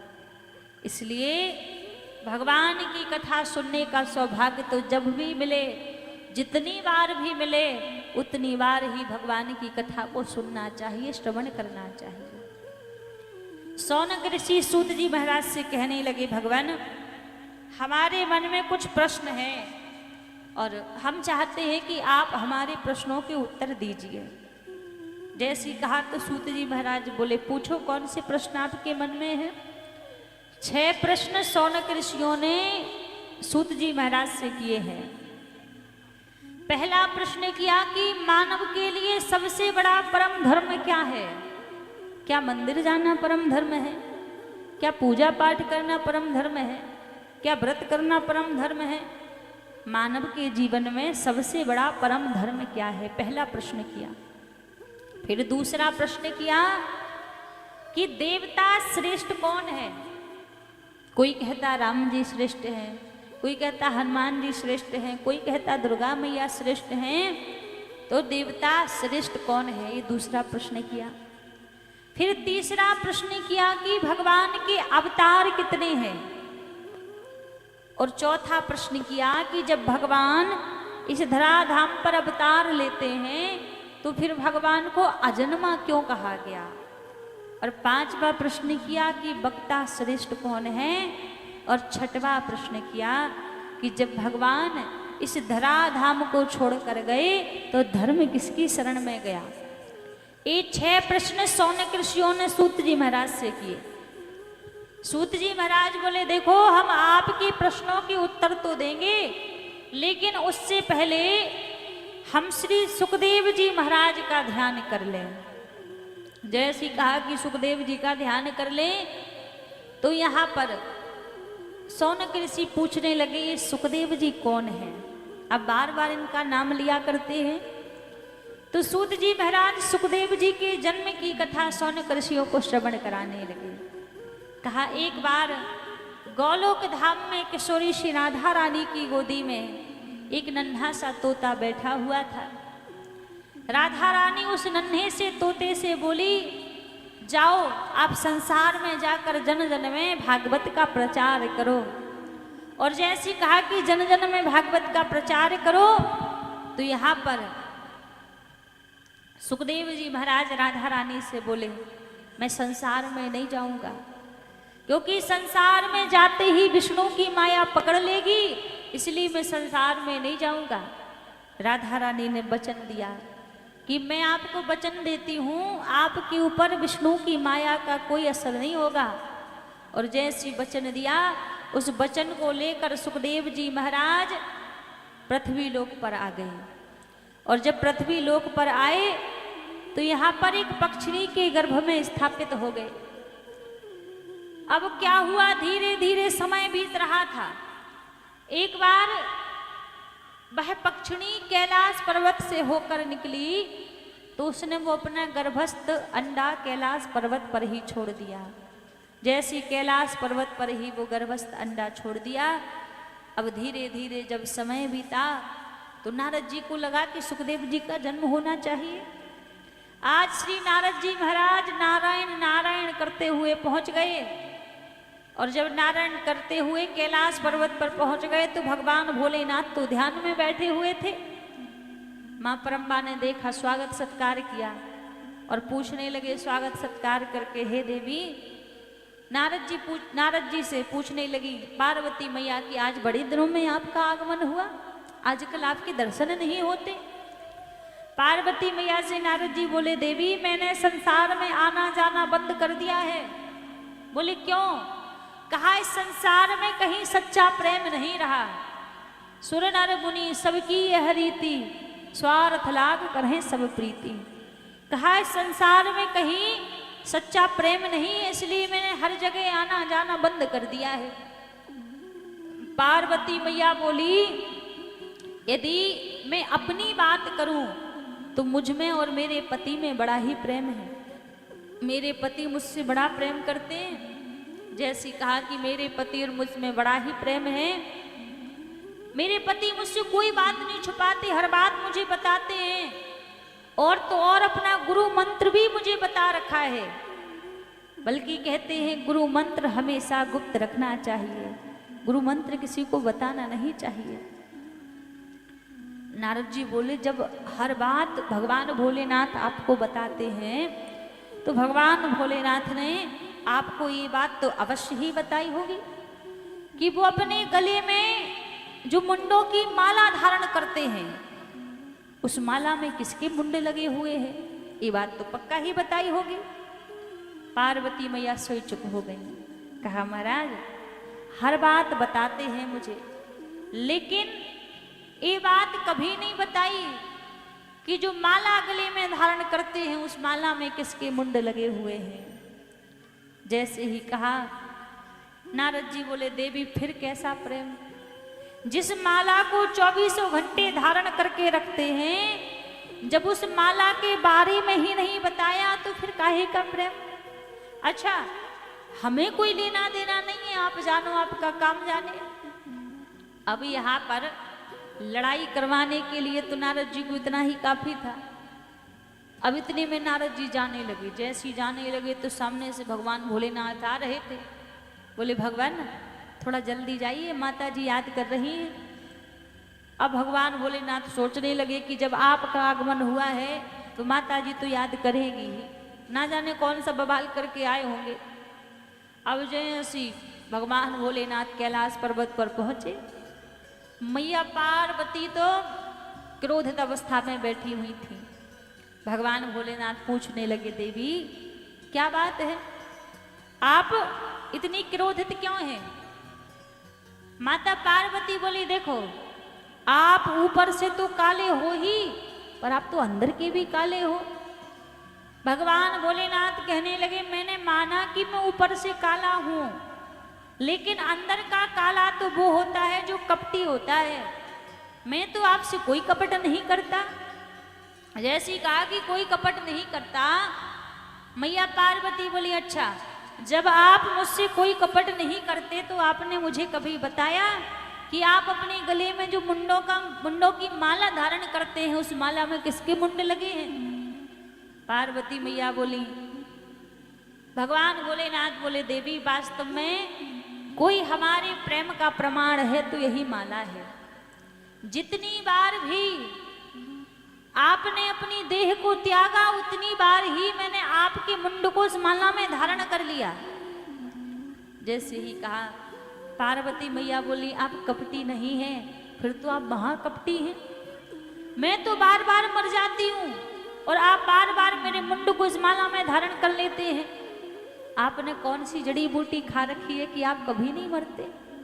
भगवान भोलेनाथ बोले देवी मैंने अमर कथा सुनी है और जो अमर कथा सुन लेता है वो अमर हो जाता है। मैया पार्वती हाथ जोड़कर निवेदन करने लगी भगवान फिर आप मुझे भी अमर कथा सुनाइए, मुझे भी आप अमर कथा श्रवण कराइए। भगवान भोलेनाथ बोले देवी देखो अमर कथा आपको सुना तो दूं, लेकिन एक बार आपको कथा सुनने के लिए ले गए थे और एक बार जब कथा सुनने के लिए ले गए थे तो आपने हमारे भगवान के ऊपर ही शंका कर ली थी। यदि इस बार हम आपको कथा सुनने के लिए ले गए और फिर आपने कोई ना कोई शंका उत्पन्न कर ली, इस बार फिर भगवान की कथा सुनाई फिर कोई शंका उत्पन्न कर दी तो क्या करेंगे? मैया पार्वती बोली हम कोई शंका उत्पन्न नहीं करेंगे, आप बस कृपा करके हमें भगवान की कथा सुनाना प्रारंभ कीजिए। अब मैया पार्वती बैठी हैं भगवान भोलेनाथ के निकट। भगवान भोलेनाथ बैठकर मैया पार्वती को कथा सुना रहे हैं। अब जब मैया पार्वती को भगवान भोलेनाथ कथा सुना रहे थे तो भगवान भोलेनाथ नेत्र बंद करके कथा कह रहे हैं और बीच बीच में मैया पार्वती ओम ओम ओम ओम का उच्चारण करती जा रही है। अब जैसी कथा प्रारंभ हुई, धीरे धीरे तीसरे दिन की कथा आई और तीसरे दिन की कथा के प्रभाव से जो पक्षिणी का गर्भस्थ अंडा कैलाश पर्वत पर पड़ा था वो अंडा टूट गया और वो नन्हा सा तोता भी बड़े भाव और प्रेम से यहाँ पर भगवान की कथा को सुन रहा है। अब जैसी कथा का षष्ठम दिवस आया, छठवां दिन आया, तो क्या हुआ, मैया पार्वती की आंख लग गई, मैया पार्वती की नींद लग गई। और जब मैया पार्वती की नींद लगी तो वो नन्हा सा तोता सोचने लगा कि ओम ओम का उच्चारण तो बंद कर दिया है, यदि ओम का उच्चारण पुनः से प्रारंभ नहीं हुआ तो ये जो अमृतमयी कथा चल रही है ये बंद हो जाएगी। जैसी कहा कि कथा बंद हो जाएगी तो वो नन्हा सा तोता मैया पार्वती की वाणी में ओम ओम ओम ओम शब्द का उच्चारण करने लगा। जैसी 7वें दिन की कथा पूरी हुई, भगवान भोलेनाथ ने जयकारा लगाया, बोलिए शंकर भगवान की। ऐसे अनेक बार भाव से जयकारा लगाएंगे। बोलिए काशी विश्वनाथ की, बाबा वैद्यनाथ की जय हो। जैसे ही भगवान भोलेनाथ ने जयकारा लगाया सोई मैया की आंख खुल गई और मैया बोली कथा हो गई। भगवान भोलेनाथ बोले आपका ध्यान कहाँ है? वो मेरी नींद लग गई थी। अब जैसी कहा कि नींद लग गई थी तो क्रोध नहीं आया भगवान शंकर को। भगवान शंकर विचार कर रहे हैं कि जब पार्वती की नींद लग गई थी तो फिर ओम ओम का उच्चारण कौन कर रहा था? चारों तरफ देखा, कोई दिखाई नहीं दिया। जब कोई दिखाई नहीं दिया तो जाकर सीधे पहुंच गए। चारों तरफ देखा तो जब पीछे की ओर देखा तो वह नन्हा सा तोता बैठा हुआ था और जाकर भगवान भोलेनाथ उसको मारने का प्रयास करने लगे। और जैसे ही मारने का प्रयास करने लगे तो वो नन्हा सा तोता उड़ता उड़ता बद्रीनाथ धाम की ओर पहुंचा, जहां पर वेद व्यास जी की पत्नी बिटिका देवी, जिन्होंने छींक लेने के लिए मुख खोला, वो नन्हा सा तोता मुख के द्वारा उनके गर्भ में प्रवेश कर गया। और जैसे उनके गर्भ में प्रवेश किया भगवान भोलेनाथ वहां से लौट कर आ गए। अच्छा, भगवान भोलेनाथ मारना थोड़ी था भगवान भोलेनाथ को, उस तोता को बस भगवान भोलेनाथ को सही ठिकाने पर पहुंचाना था कि सही ठिकाने पर पहुंच जाए, इसलिए मारने का बहाना लिया है। और जब अपने सही ठिकाने पर पहुंच गए सुखदेव जी से वापस लौट कर आ गए, क्योंकि भगवान भोलेनाथ बड़े दयालु हैं, बड़े कृपालु हैं। स्वभाव ऐसा है कि जो भी भगवान भोलेनाथ की शरण में आ जाए बस कृपा कर देते हैं, अनुग्रह कर देते हैं, ऐसा भगवान भोलेनाथ का स्वभाव है। आइए 2 मिनट भगवान भोलेनाथ की शरण में चलते हैं, उसके बाद फिर आगे कथा में प्रवेश करेंगे। बोलिए शंकर भगवान की जय हो, जय हो। शिव शंकर भोलेनाथ जय हो। हे नाथ, तेरा डमरू बाजे पर्वत पे। शिव शंकर भोलेनाथ हो नाथ, तेरा डमरू बाजे पर्वत पे। शिव शंकर भोलेनाथ, हे नाथ, तेरा डमरू बाजे पर्वत पे। ओ शिव शंकर भोलेनाथ हो नाथ, तेरा डमरू बाजे पर्वत पे। तेरा डमरू बाजे पर्वत पे, तेरा डमरू बाजे पर्वत पे। ओ तेरा डमरू बाजे पर्वत पर, तेरा डमरू बाजे पर्वत पे। भैया थोड़ा ढोलक बढ़ाइए, ढोलक बढ़ाइए थोड़ा, बिल्कुल नहीं आ रहा है। और सभी लोग दोनों हाथ ऊपर खड़े करके ओ शिव शंकर भोलेनाथ ओ नाथ तेरा डमरू बाजे पर्वत पे। ओ शिव शंकर भोलेनाथ ओ नाथ तेरा डमरू बाजे पर्वत पे। शिव शंकर भोलेनाथ हो नाथ तेरा डमरू बाजे पर्वत पे। शिव शंकर भोलेनाथ ओ नाथ तेरा डमरू बाजे हर पर्वत पे। हर महादेव।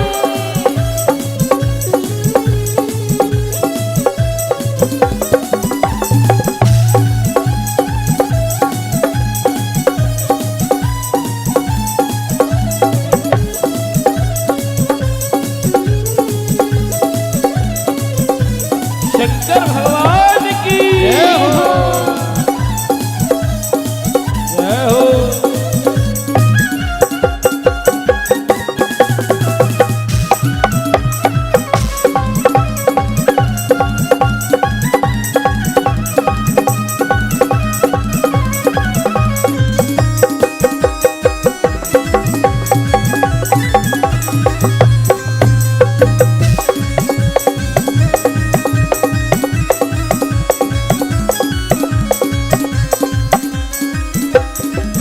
तेरा नीलकंठ पे धाम बना। तेरा नीलकंठ पे धाम बना। तेरा नीलकंठ पे धाम बना। तेरा नीलकंठ पे धाम बना। जहाँ सबका बिगड़ा काम बना।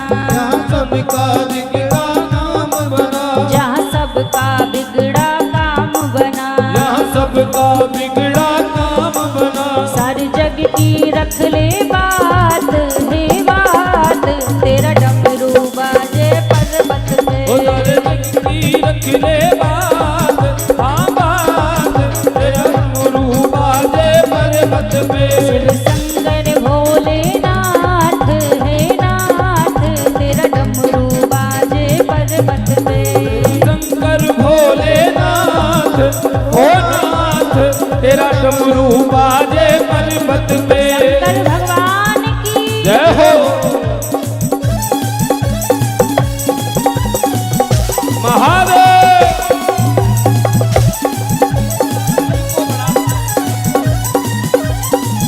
ये हो।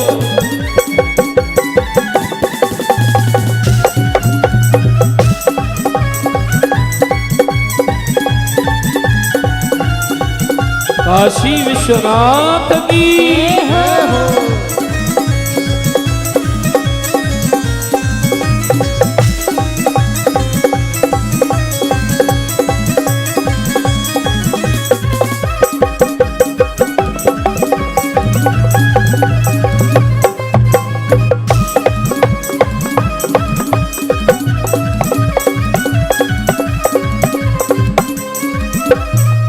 तेरा सबसे रूप निराला है। तेरा सबसे रूप निराला है। और भैया थोड़ा इनको बढ़ा दीजिए, आवाज ही नहीं आ रही है बिल्कुल। हल्का हल्का कम से कम आवाज तो आनी चाहिए ना, समझ ही नहीं आ रहा है।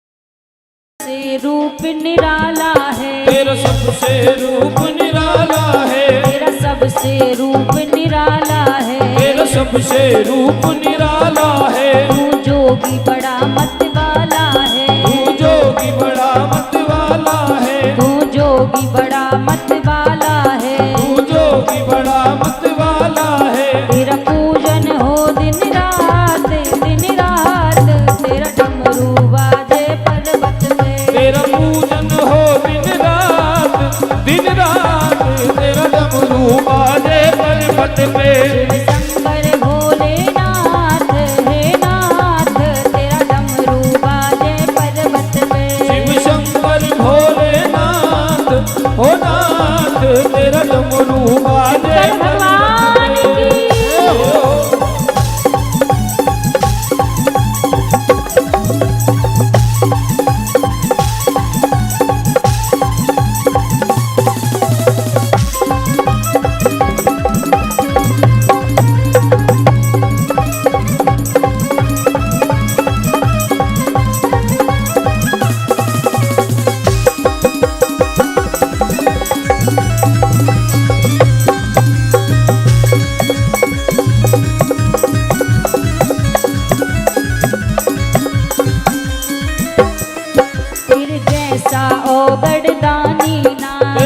जैसा ओघड़दानी ना, तेरे जैसा ओगड़दानी ना, तेरे जैसा ओघड़दानी ना, तेरे जैसा कोई वरदानी ना, तेरे जैसा कोई वरदानी ना, तेरे जैसा कोई वरदानी ना, तेरे जैसा कोई वरदानी ना। मेरे भोले पिता और मात, हाँ मात, तेरा डमरू बाजे पर्वत पे, तेरे भोले पिता और मात, ओ मात, तेरा डमरू बाजे पर्वत पे। शिव शंकर भोलेनाथ हे नाथ, तेरा डमरू बाजे पर्वत पे, शिव शंकर भोलेनाथ, ओ नाथ, तेरा डमरू बाजे पर्वत पे। तेरा डमरू बाजे पर्वत पे, तेरा डमरू बाजे पर्वत पे, तेरा डमरू बाजे पर्वत पे, तेरा डमरू बाजे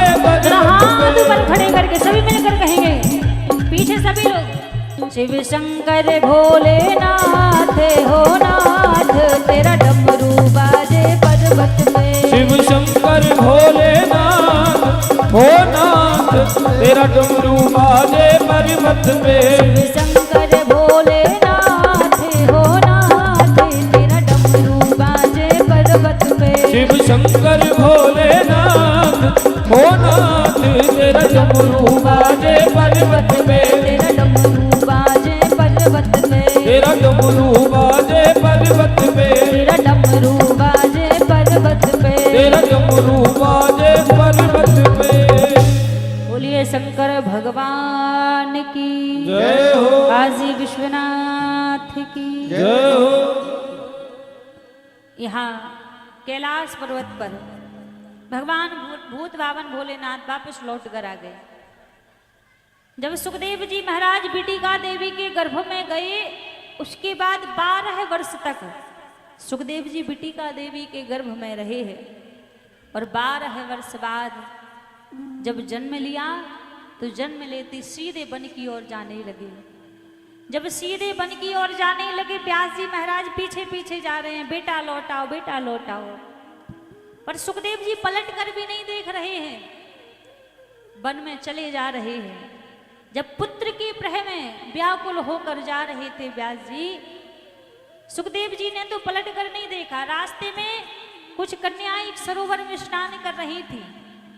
जब व्यास जी महाराज गए तो वो सभी कन्याएं पर्दा करने लगी, बोली महाराज क्षमा कीजिएगा, हमें पता नहीं था कि आप इस मार्ग से आएंगे। और जैसी क्षमा मांगी पर्दा करने लगी तो व्यास जी बोले एक बात बताओ, अभी अभी मेरा पुत्र आपके बीच से गुजर के गया है, तब आपको लज्जा नहीं आई? मैं तो तुम्हारी पिता की आयु का हूं, मुझे देखकर तुम लज्जा कर रही हो। जैसी कहा कि मुझे देखकर तुम लज्जा कर रही हो, सभी कन्याओं ने बड़ा सुंदर जवाब दिया। कहा महाराज अभी अभी जो आपके पुत्र यहाँ से गए हैं ना, उनको अभी ये ज्ञान नहीं है कि हम स्त्री हैं वो पुरुष हैं, तो उनसे कैसी लज्जा। लेकिन आपको तो ये ज्ञान है कि हम स्त्री हैं आप पुरुष हैं, इसलिए हम आपसे पर्दा कर रही हैं। आप वापस लौट जाओ, आपके पुत्र आएंगे नहीं। आपके पुत्र तो बड़े ही दिव्य सर्वभूत हृदय हैं। यम प्रभुजंत मनुपेत मपेत कृत्यम द्वैपायनो बृहकातर आजुहावा पुत्रेति तन्मयतया तरवोभिने दूतम सर्वभूत हृदय मुनिमान तोस्मि। वंदना की सुखदेव जी महाराज की। सुखदेव जी लौट कर वापस नहीं आए। जब सुखदेव जी लौट कर वापस नहीं आए तो सौनक ऋषि प्रश्न करने लगे कि जब सुखदेव जी लौट कर वापस नहीं आए तो फिर कैसे भागवत की रचना की व्यास जी ने, और कैसे सुखदेव जी को भागवत की कथा सुनाई, और सुखदेव जी ने फिर कैसे राजा परीक्षित को भागवत की कथा श्रवण कराई। आप ही कथा हमें सुनाइए। सूत जी महाराज कहने लगे, एक बार का समय था, श्री व्यास जी महाराज सरस्वती नदी के किनारे बैठे हुए थे। मन बड़ा ही विचलित था। उसी समय नारद जी वहां पर पहुंचे, और उसी समय जैसे ही नारद जी वहां पर गए तो जाते ही नारद जी के वहां प्रश्न किया नारद जी ने, हे व्यास नंदन, आप यहाँ पर इतने दुखी क्यों बैठे हुए हैं? आपके दुखी होने का कारण क्या है? व्यास जी कहने लगे कि मैंने इतने ग्रंथों को लिखा है, इतने शास्त्रों को मैंने लिखा है, लेकिन फिर भी अभी तक मेरे मन में शांति नहीं है। अब मैं ऐसा क्या करूं जिसको करने से मेरे मन में शांति आ जाए? जैसी कहा कि अभी तक मेरे मन में शांति नहीं है, ऐसा क्या करूं जिसको करने से मन में शांति आ जाए? तो यहाँ पर नारद जी कहने लगे, आप एक बात बताइए, आपने इतने ग्रंथों को लिखा है, आपने इतने शास्त्रों को लिखा है, किसके लिए लिखा है? कहा, हमने बड़े बड़े संतों को लिखा है, आपने बड़े बड़े ज्ञानियों के लिए लिखा है, लेकिन जब तक आप राम कृष्ण की भक्तों के लिए श्रीमद् भागवत का निर्माण नहीं करेंगे, तब तक आपके मन में शांति नहीं होगी। जैसी कहा है कि आपके मन में शांति नहीं होगी, वैसे ही व्यास जी कहने लगे कि अब तो बुढ़ापा आ चुका है, अब मैं क्या करूं? जैसी कहा कि बुढ़ापा आ गया है, अब मैं क्या करूं? नारद जी ने कहा कि आप संत चरणों का आश्रय लीजिए। आप यदि संत चरणों का आश्रय लेंगे तो भगवान कृपा करेंगे आपके ऊपर। और जैसी कहा कि संत चरणों का आश्रय लीजिए, तभी नारद जी से व्यास जी प्रश्न करने लगे कि एक बात बताओ, संत कृपा बड़ी है या भगवंत कृपा बड़ी है? जैसी कहा तो नारद जी कहने लगे कि भगवान की कृपा से बड़ी संत की कृपा है। जब कहा कि भगवान की कृपा से बड़ी संत की कृपा है, तो आप किसी संत चरणों का आश्रय ले लीजिए, तब भगवान कृपा अवश्य ही करेंगे। नारद जी बोले कि मैं स्वयं एक संत कृपा का प्रमाण हूं। पूर्व के जन्म में मैं एक दासी का पुत्र था। मेरी माँ संतों की सेवा किया करती थी, और संतों की सेवा करने के बाद मुझे सत्संग में ले जाया करती थी। मैंने खूब अपनी माँ के साथ सत्संग किया। एक बार चौमासे के दिनों में जैसे ही संत आए, मेरी माँ ने 4 महीने उनकी खूब सेवा की, और 4 महीने बाद जब वो संत वहाँ से जाने लग गए, तो मेरा मन फिर घर परिवार में नहीं लगता। मैंने भी उन संतों से कहा कि आप भी मुझे अपने संग लेकर जाइए, और जैसी कहा कि आप भी मुझे अपने संग लेकर जाइए, तब यहाँ पर जब प्रश्न किया तो संतों की निकट जाकर नारद जी की माँ कहने लगी कि आप मेरे पुत्र को लेकर मत जाइए, मैंने इतनी आपकी सेवा की है। और नारद जी कह रहे हैं कि आप मुझे छोड़कर मत जाइएगा, मैं आपके संग में चलूंगा। अब संत बीच में फंसे हैं, बालक कह रहा है छोड़कर मत जाना, संग में लेकर जाना, और माँ कह रही है मेरे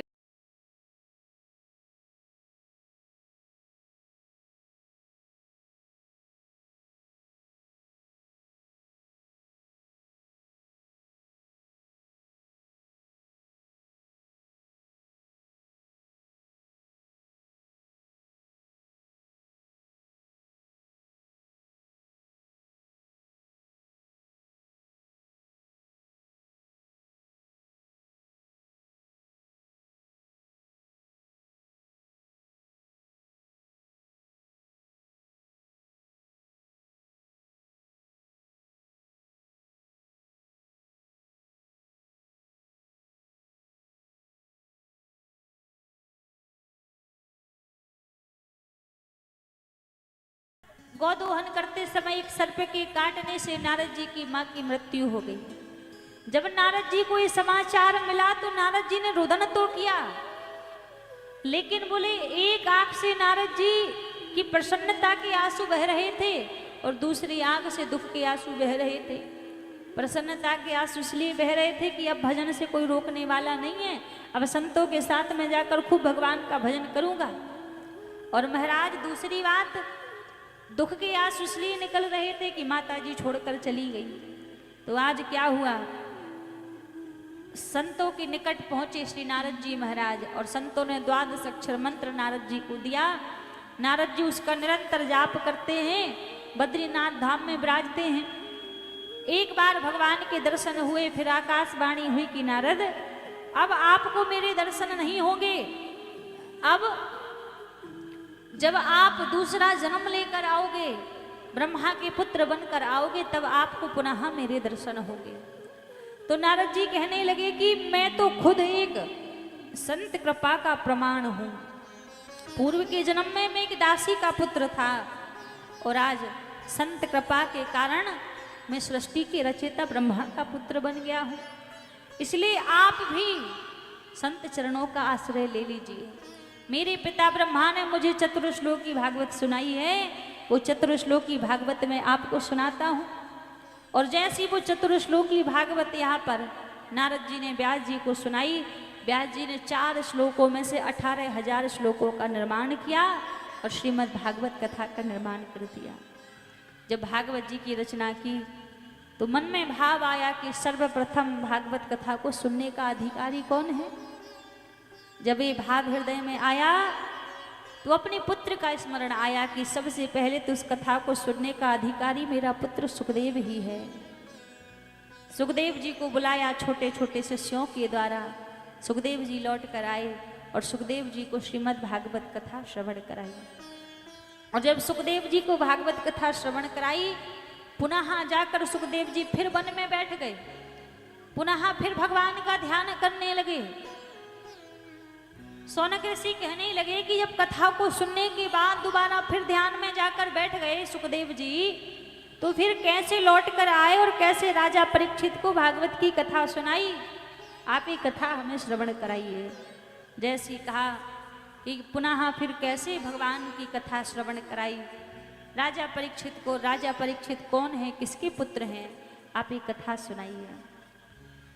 यहाँ पर सूत जी महाराज कहते हैं एक बार का समय था जब कौरव और पांडवों का युद्ध चल रहा था। तो उस युद्ध में सारे कौरव मारे गए, रणभूमि में पड़ा दुर्योधन विलाप कर रहा था। और जब दुर्योधन रणभूमि में पड़ा विलाप कर रहा था, उसी समय अश्वत्थामा वहां पर गए और अश्वत्थामा वहां पर जाकर कहने लगे, मित्र तुम क्यों रो रहे हो, तुम्हारी ये दशा किसने की है। दुर्योधन बोले हम इसलिए नहीं रो रहे हैं कि हम महाभारत का युद्ध हार गए। तो बोले फिर क्यों रो रहे हैं। बोले हम इसलिए रो रहे हैं कि पांडव 5 भाई थे, 5 में से एक भी नहीं मरा, और हम कौरव 100 भाई थे, 100 में से एक भी जीवित नहीं रहा। मैं महाभारत का युद्ध हार गया, मुझे इस बात का दुख नहीं है। मुझे दुख है कि पांडवों में से एक भी नहीं मरा और हम 100 के 100 मारे गए। मरने के लिए जा रहा है, फिर भी हृदय में ईर्ष्या भरी हुई है, द्वेष भावना भरी हुई है। अश्वत्थामा बोले बस इतनी सी बात। अरे तुम कहो तो मैं 5 पांडवों को मार दूं, तुम तो एक की बात कर रहे हो। जैसी कहा कि 5 पांडवों को मार दूं, तो महाराज यहाँ पर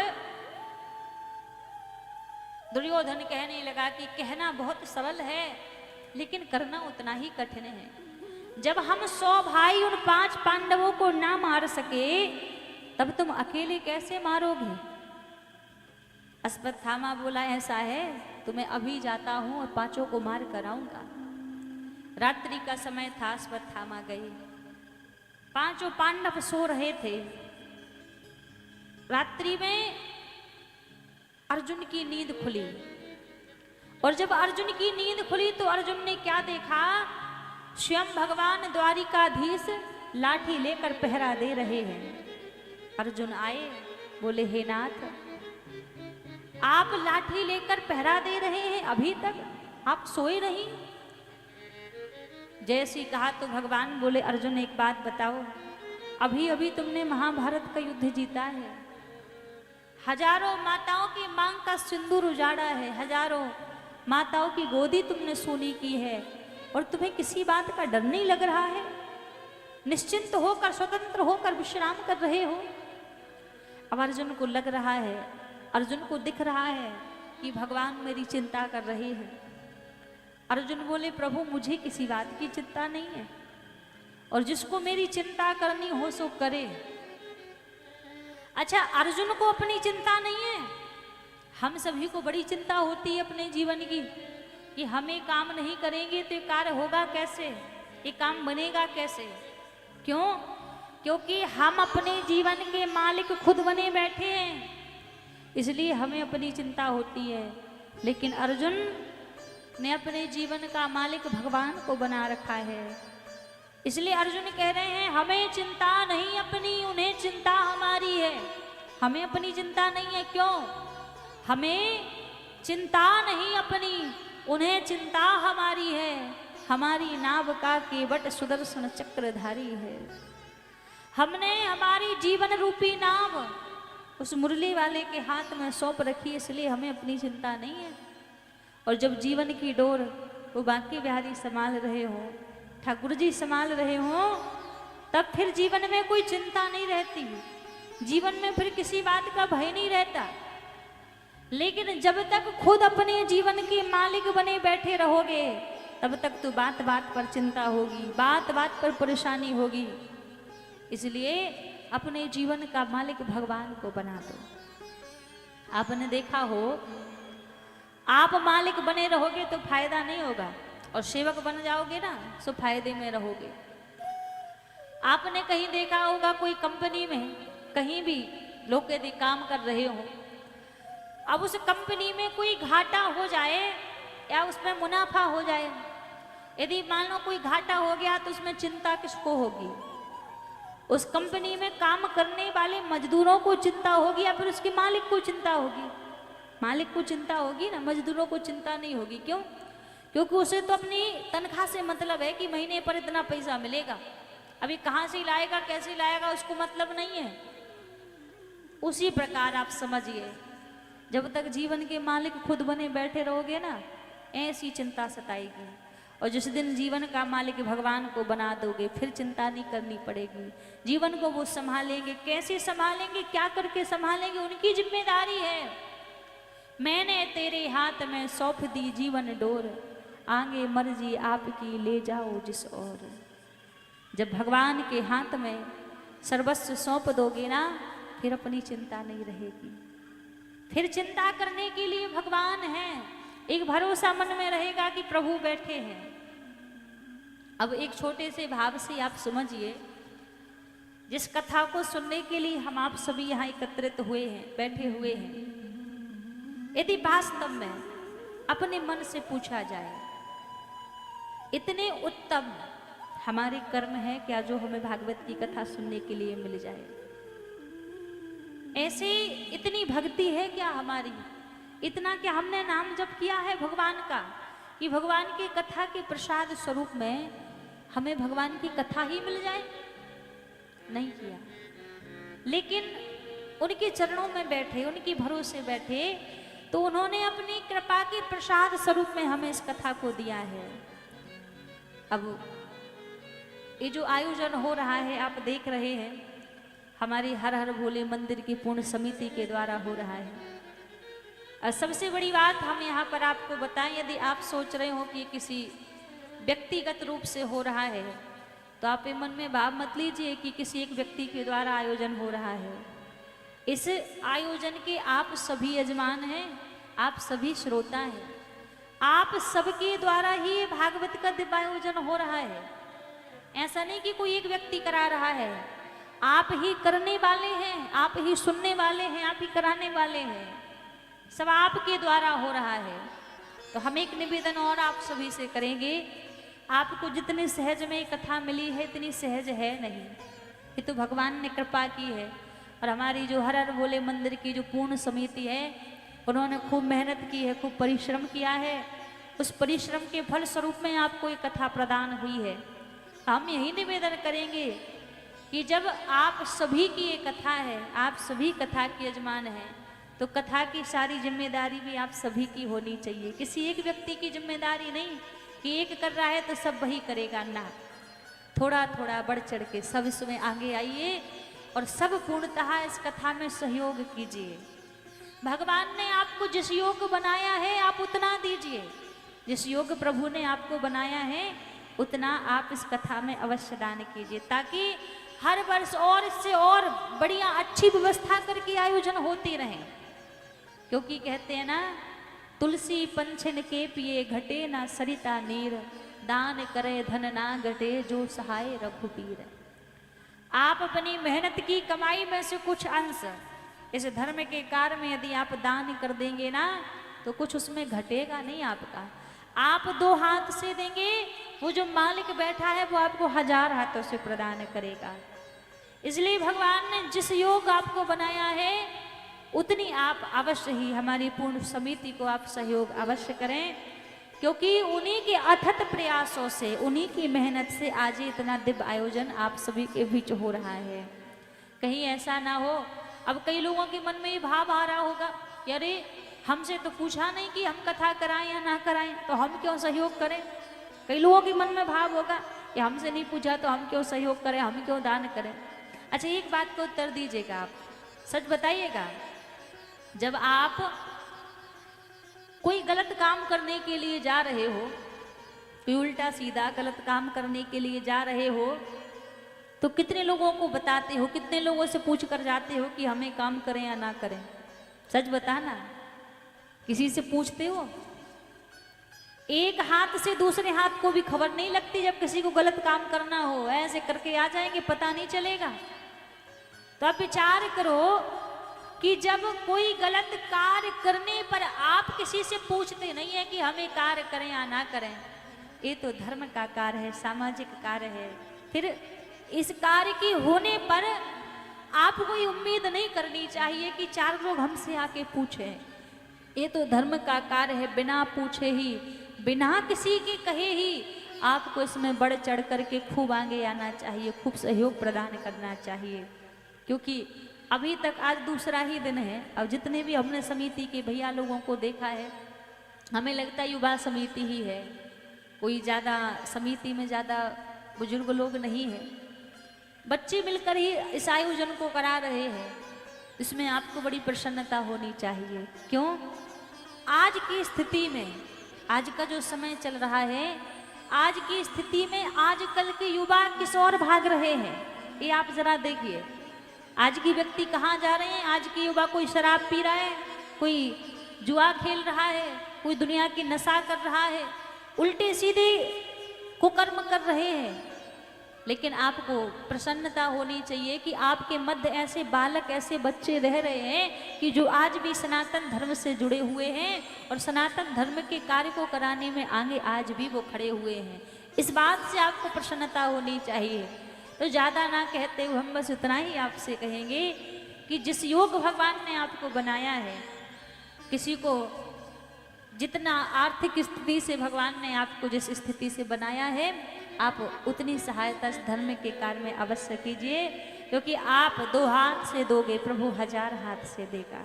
इसलिए जितना हो सके आप सभी हमारी पूर्ण समिति के लिए सहयोग अवश्य कीजिए, क्योंकि आप आगे बढ़ चढ़ कर सहयोग करेंगे तो उनका भी हृदय का मनोबल बढ़ेगा, आगे और वो ऐसे धर्म के कार्य कराने के लिए आगे बढ़ेंगे, विचार करेंगे। ये चिंता मत कीजिएगा कि आपका कुछ घट जाएगा, देने के लिए वो बैठा है, उसको सबकी चिंता है। बस उससे इतना कह दिया करो भगवान से, दोनों हाथ ऊपर खड़े करके क्या कहना है प्रभु से, सबके हाथ ऊपर होने चाहिए। और क्या कहेंगे? जीवन है तेरे हवाले। किस किसने अपना जीवन ठाकुर जी के भरोसे सौंपा है, उनके हवाले किया है? सबने किया है ना? दोनों हाथ ऊपर खड़े करके, जीवन है तेरे हवाले मुरलिया वाले, तेरे हवाले मुरलिया वाले, जीवन है तेरे हवाले मुरलिया वाले, जीवन है तेरे हवाले मुरलिया वाले, बाके मुरलिया वाले तिरछी नजरिया वाले, बाकी मुरलिया वाले तिरछी नजरिया वाले। जीवन है जय हो। जीवन है तेरे हवाले मुरलिया वाले। जीवन है तेरे हवाले मुरलिया वाले। जीवन है तेरे हवाले मुरलिया वाले। जीवन है तेरे हवाले मुरलिया वाले। जय हो बोल बंसी वाले की। ये हो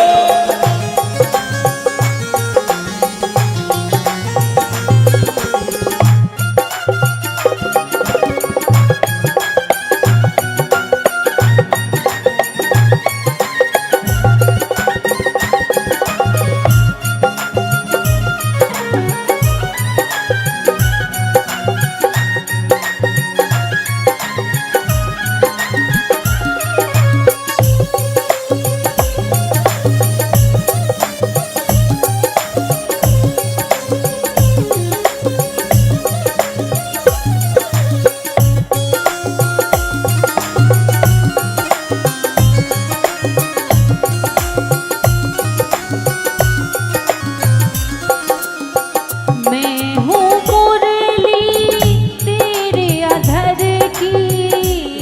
हो मुरली तेरे अधर की। तेरे अधर की हाँ तेरे अधर की। तेरे अधर की हाँ तेरे अधर की। मैं हूँ मुरली तेरे अधर की। हो मुरली तेरे अधर की। चाहे तू जैसे बजा ले मुरलिया वाले। चाहे तू जैसे बजा ले मुरलिया वाले। जीवन है तेरे हवाले मुरलिया वाले। जीवन है तेरे हवाले मुरलिया वाले। आपकी प्यारी लाल की जय हो।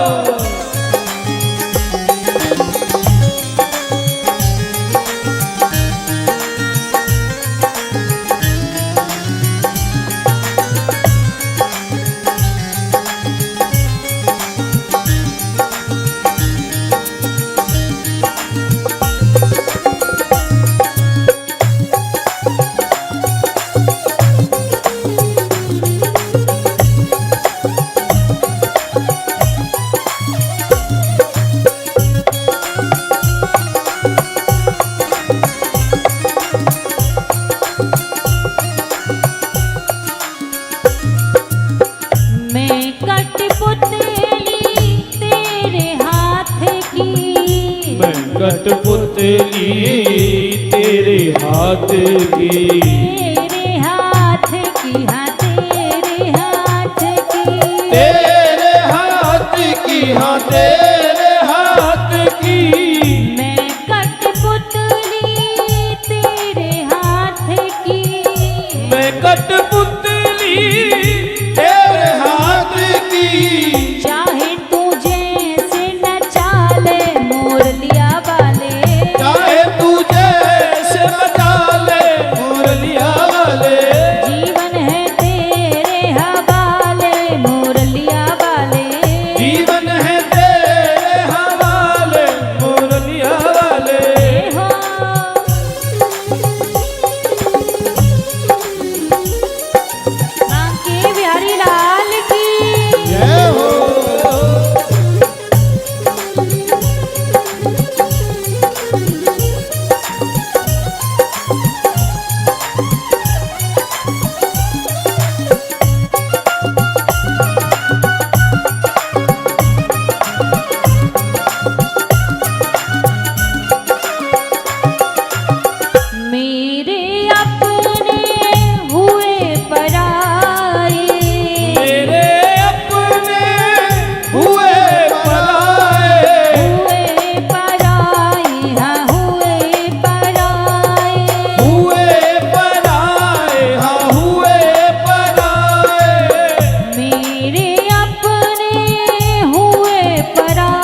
अब तो तू ही अपना ले मोरलिया वाले, अब तो तू ही अपना ले मुरलिया वाले, जीवन है तेरे हवाले मोरलिया वाले, जीवन है तेरे हवाले मुरलिया वाले, जीवन है तेरे हवाले मोरलिया वाले, जीवन है तेरे हवाले मुरलिया वाले, बाकी मुरलिया वाले तिरछी नजरिया वाले, बाकी मुरलिया वाले तिरछी नजरिया वाले, जीवन है जीवन है जीवन है तेरे हवाले मोरलिया वाले, जीवन है तेरे हवाले मुरलिया वाले, जीवन है तेरे हवाले मोरलिया वाले, जीवन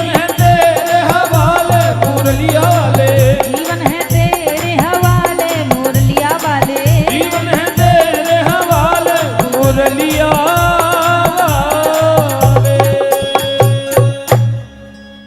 जीवन है तेरे हवाले मुरलिया वाले।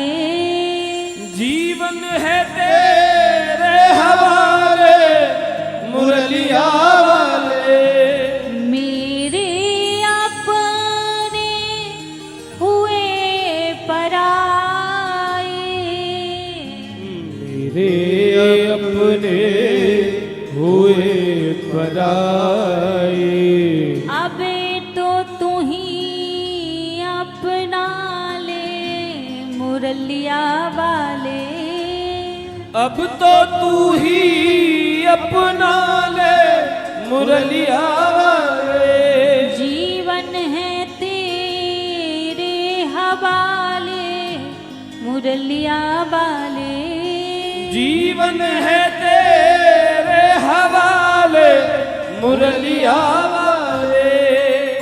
कहते हैं महाराज, यदि आप विचार करेंगे कि हम अपना सर्वस्व, अपना सारा जीवन यदि भगवान के भरोसे सौंप दें, प्रभु के हाथों में सौंप दें, तो कभी भगवान अकेला नहीं छोड़ते, हमेशा साथ देते हैं। एक बार सभी प्रेम से कहिए राधे राधे हे राधा राधे राधे। राधे राधे। आज भगवान पांडवों से कहने लगे, अर्जुन जिस स्थान पर आप सो रहे हैं ना, ये स्थान मेरे लिए कुछ ठीक नहीं लगता, क्यों ना इस जगह को छोड़कर किसी दूसरी जगह पर जाकर सो जाओ। जैसी कहा, अर्जुन कहने लगे जैसी आपकी इच्छा। पांचों पांडव वहां से उठे और जाकर दूसरे स्थान पर सो गए। अब पांडवों के 5 पुत्र थे जो इनकी तरह ही दिखते हैं। पांचों ने विचार किया कि आज पिताजी यहाँ नहीं सो रहे हैं, तो क्यों ना हम पिताजी की जगह पर सो जाएं। पांडव पुत्र आए और आकर पांडवों के स्थान पर सो गए। रात्रि का समय था। रात्रि के समय अश्वत्थामा आया। चारों तरफ अंधेरा था। इसको लगा कि शायद पांडव सो रहे हैं।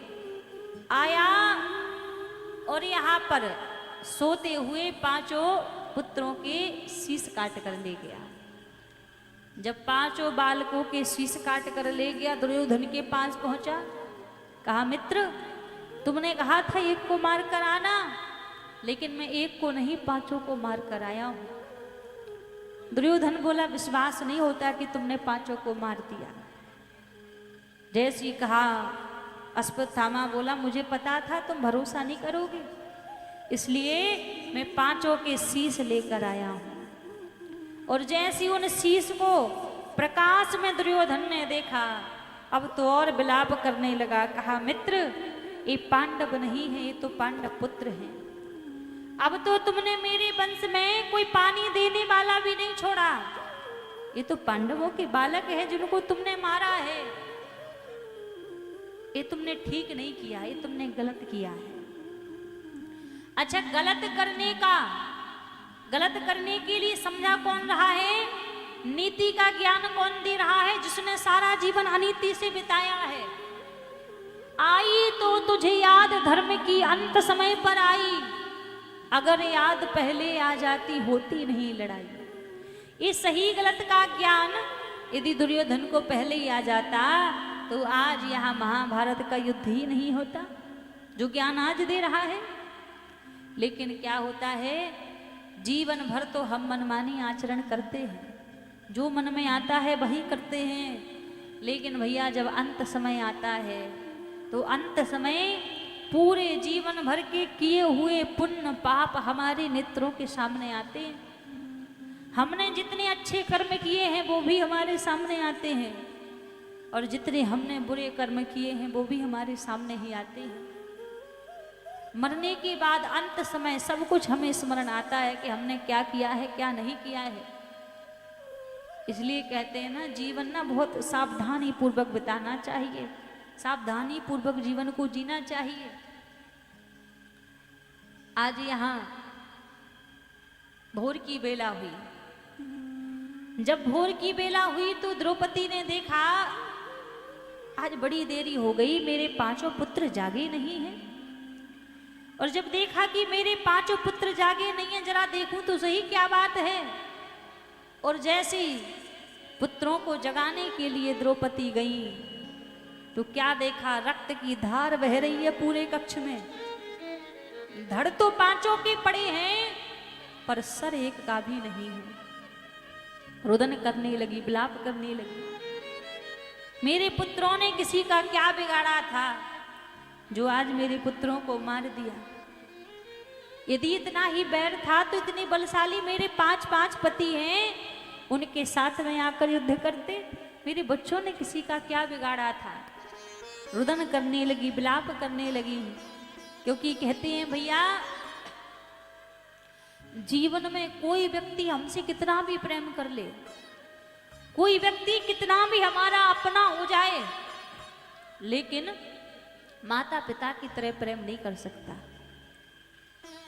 क्योंकि जो माता पिता का प्रेम होता है वो निस्वार्थ प्रेम होता है, जिस प्रेम में कोई लोभ लालच नहीं होता है, जिस प्रेम में कोई स्वार्थ नहीं होता है। माता पिता अपने बच्चों से हमेशा निस्वार्थ भाव से प्रेम करते हैं। आज कई स्थानों पर जाते हैं ना, जब देखने के लिए मिलता है वही बच्चे जब बड़े हो जाते हैं ना, थोड़ा रुपया पैसा कमाने लग जाएं, थोड़े से बड़े हो जाएं, तो वही बच्चे अपने माता पिता से क्या कहते हैं, अरे आपने हमारे लिए क्या किया है, आपने क्या कर दिया हमारे लिए। वही बच्चे कहने लग जाते हैं। लेकिन सच मानिए, आपको लग रहा है, उन बच्चों को लगता है कि माता पिता ने कुछ किया ही नहीं है, हम इतनी बड़े पैदा हुए थे, इतनी बड़े हमारा जन्म हुआ था, माँ बाप ने कुछ नहीं किया। जितना त्याग बच्चों के लिए माँ बाप करते हैं, इतना त्याग कोई और नहीं कर सकता।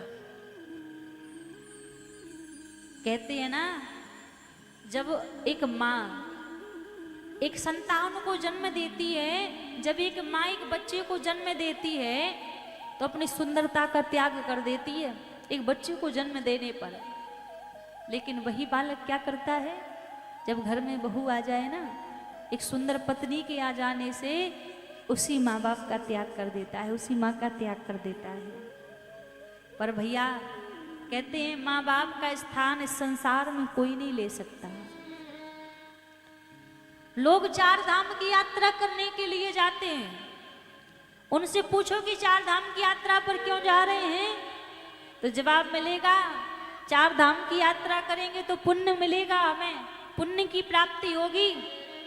और यदि उनको देखा जाए ना तो उन्हीं के घर में उनके बूढ़े माता पिता दुखी बैठे हैं, एक गिलास पानी उनको समय पे नहीं मिलता है, और वो बच्चे 4 धाम की यात्रा को जा रहे हैं। आपको क्या लगता है, ऐसी 4 धाम की यात्रा का आपको कोई पुण्य मिलेगा, कोई लाभ मिलेगा? कोई लाभ मिलने वाला नहीं है।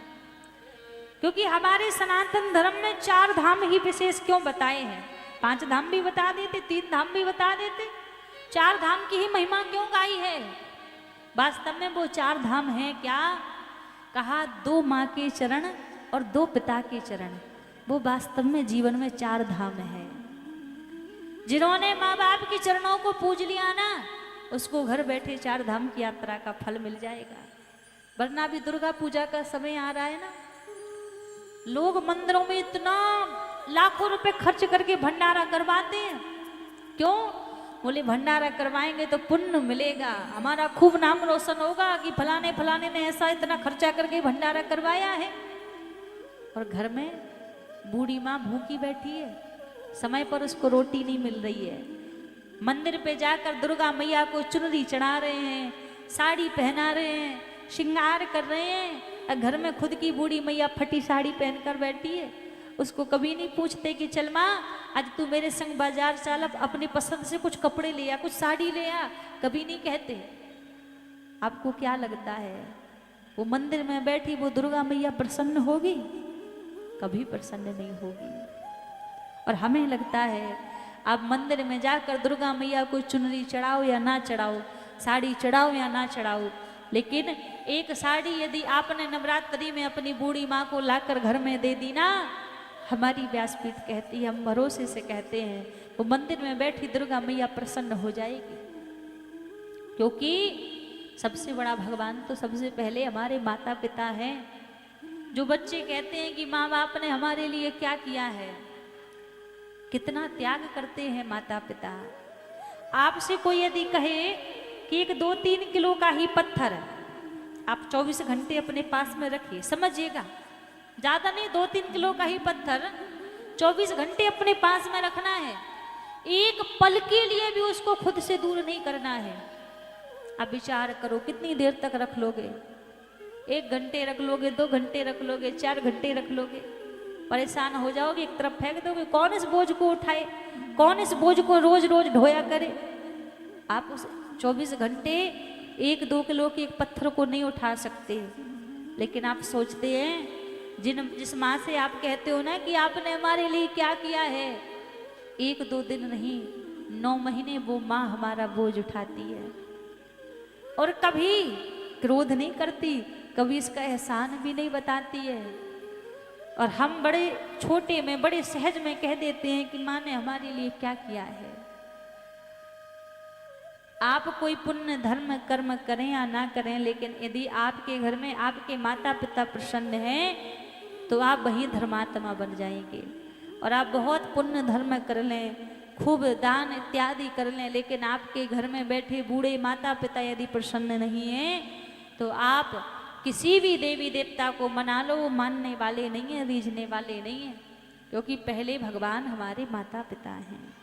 इसलिए हम ज़्यादा नहीं कहेंगे, बस इतना ही कहेंगे कथा के माध्यम से कि अपने बूढ़े माता पिता का सम्मान करो, उनका अनादर मत करो। क्योंकि पहले भगवान हमारे वही हैं। एक कहावत कहते हैं ना, घर बैठे पूजे नहीं और पत्थर पूजन जाए। घर में जो बैठे हैं उनको पूजते नहीं हैं, उनको मानते नहीं हैं, उन पर चिल्लाते रहते हैं, उल्टा सीधा बोलते रहते हैं, और बोले मंदिर में भगवान ढूंढने के लिए जाते हैं। तो अपने माता पिता का सम्मान करो। माता पिता हैं, सास ससुर हैं, उनका सम्मान करो। क्योंकि इनकी तरह निस्वार्थ भाव से हमसे कोई प्रेम नहीं कर सकता। इनके प्रेम में कोई स्वार्थ नहीं होता, कोई मतलब नहीं होता। आज जब द्रौपदी ने देखा 5-5 पुत्र मरे पड़े हैं, रो रही है, विलाप कर रही है, इतने में अर्जुन आए, अश्वत्थामा को पकड़ कर लाए, बोले देवी ये तुम्हारे पुत्रों का हत्यारा है, इसने तुम्हारे पुत्रों को मारा है। जैसी पलटकर द्रौपदी ने देखा कि ये तो हमारे गुरुपुत्र हैं, द्रौपदी क्या करती हैं, उठ कर गई और जाकर प्रणाम करने लगी। सब कहने लगे द्रौपदी पागल हो गई है, जिसने इसके 5-5 पुत्रों को मार दिया उसको प्रणाम कर रही है। अर्जुन से बोली स्वामी इनको मत मारो, इनको छोड़ दो। जैसे कहा कि इनको मत मारो, छोड़ दो इनको, अर्जुन बोले इसने हमारे 5-5 पुत्रों को मार दिया और तुम कह रही हो छोड़ दो। द्रौपदी बोली स्वामी इनको मार देने से हमारे पुत्र लौट कर नहीं आएंगे, लेकिन यदि इनको मार दोगे ना तो तुम्हारी गुरु माता को जो पीड़ा होगी, मैं नहीं चाहती कि आज जो कष्ट जो पीड़ा मुझे हो रही है वो पीड़ा किसी दूसरी स्त्री को हो। कहा छोड़ दो, मत मारो। अर्जुन पहुंचे भगवान के पास, बोले प्रभु आप बताओ इनको मारूं या छोड़ दूं। भगवान कहने लगे अर्जुन शास्त्र कहता है ब्राह्मण कितना भी बड़ा आता ताई क्यों ना हो उसको कभी मारना नहीं चाहिए, और बाल हत्यारा कोई भी हो उसको कभी छोड़ना नहीं चाहिए, क्योंकि ब्राह्मण बोले कोई साधारण नहीं होता, देवता के समान होता है। अब जैसी कहा तो अर्जुन बोले बड़ा अच्छा न्याय कर दिया आपने, ब्राह्मण को मारना नहीं चाहिए और बाल हत्यारे को छोड़ना नहीं चाहिए। अश्वत्थामा ब्राह्मण भी है और बाल हत्यारा भी है, मार भी नहीं सकते छोड़ भी नहीं सकते। अर्जुन बोले फिर क्या करूं, अपने प्राणांत कर दूं। भगवान कहने लगे अर्जुन एक बात बताओ, ये अश्वत्थामा तुम्हें कहां से जीवित नजर आ रहा है?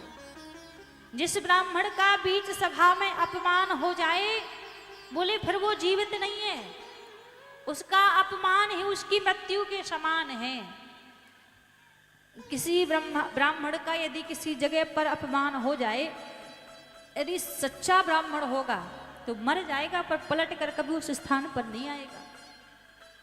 अर्जुन समझ गए, आज अश्वत्थामा के मस्तक से मणि छीन ली, केसों को काट दिया, अपमानित करके बीच सभा से निकाल दिया।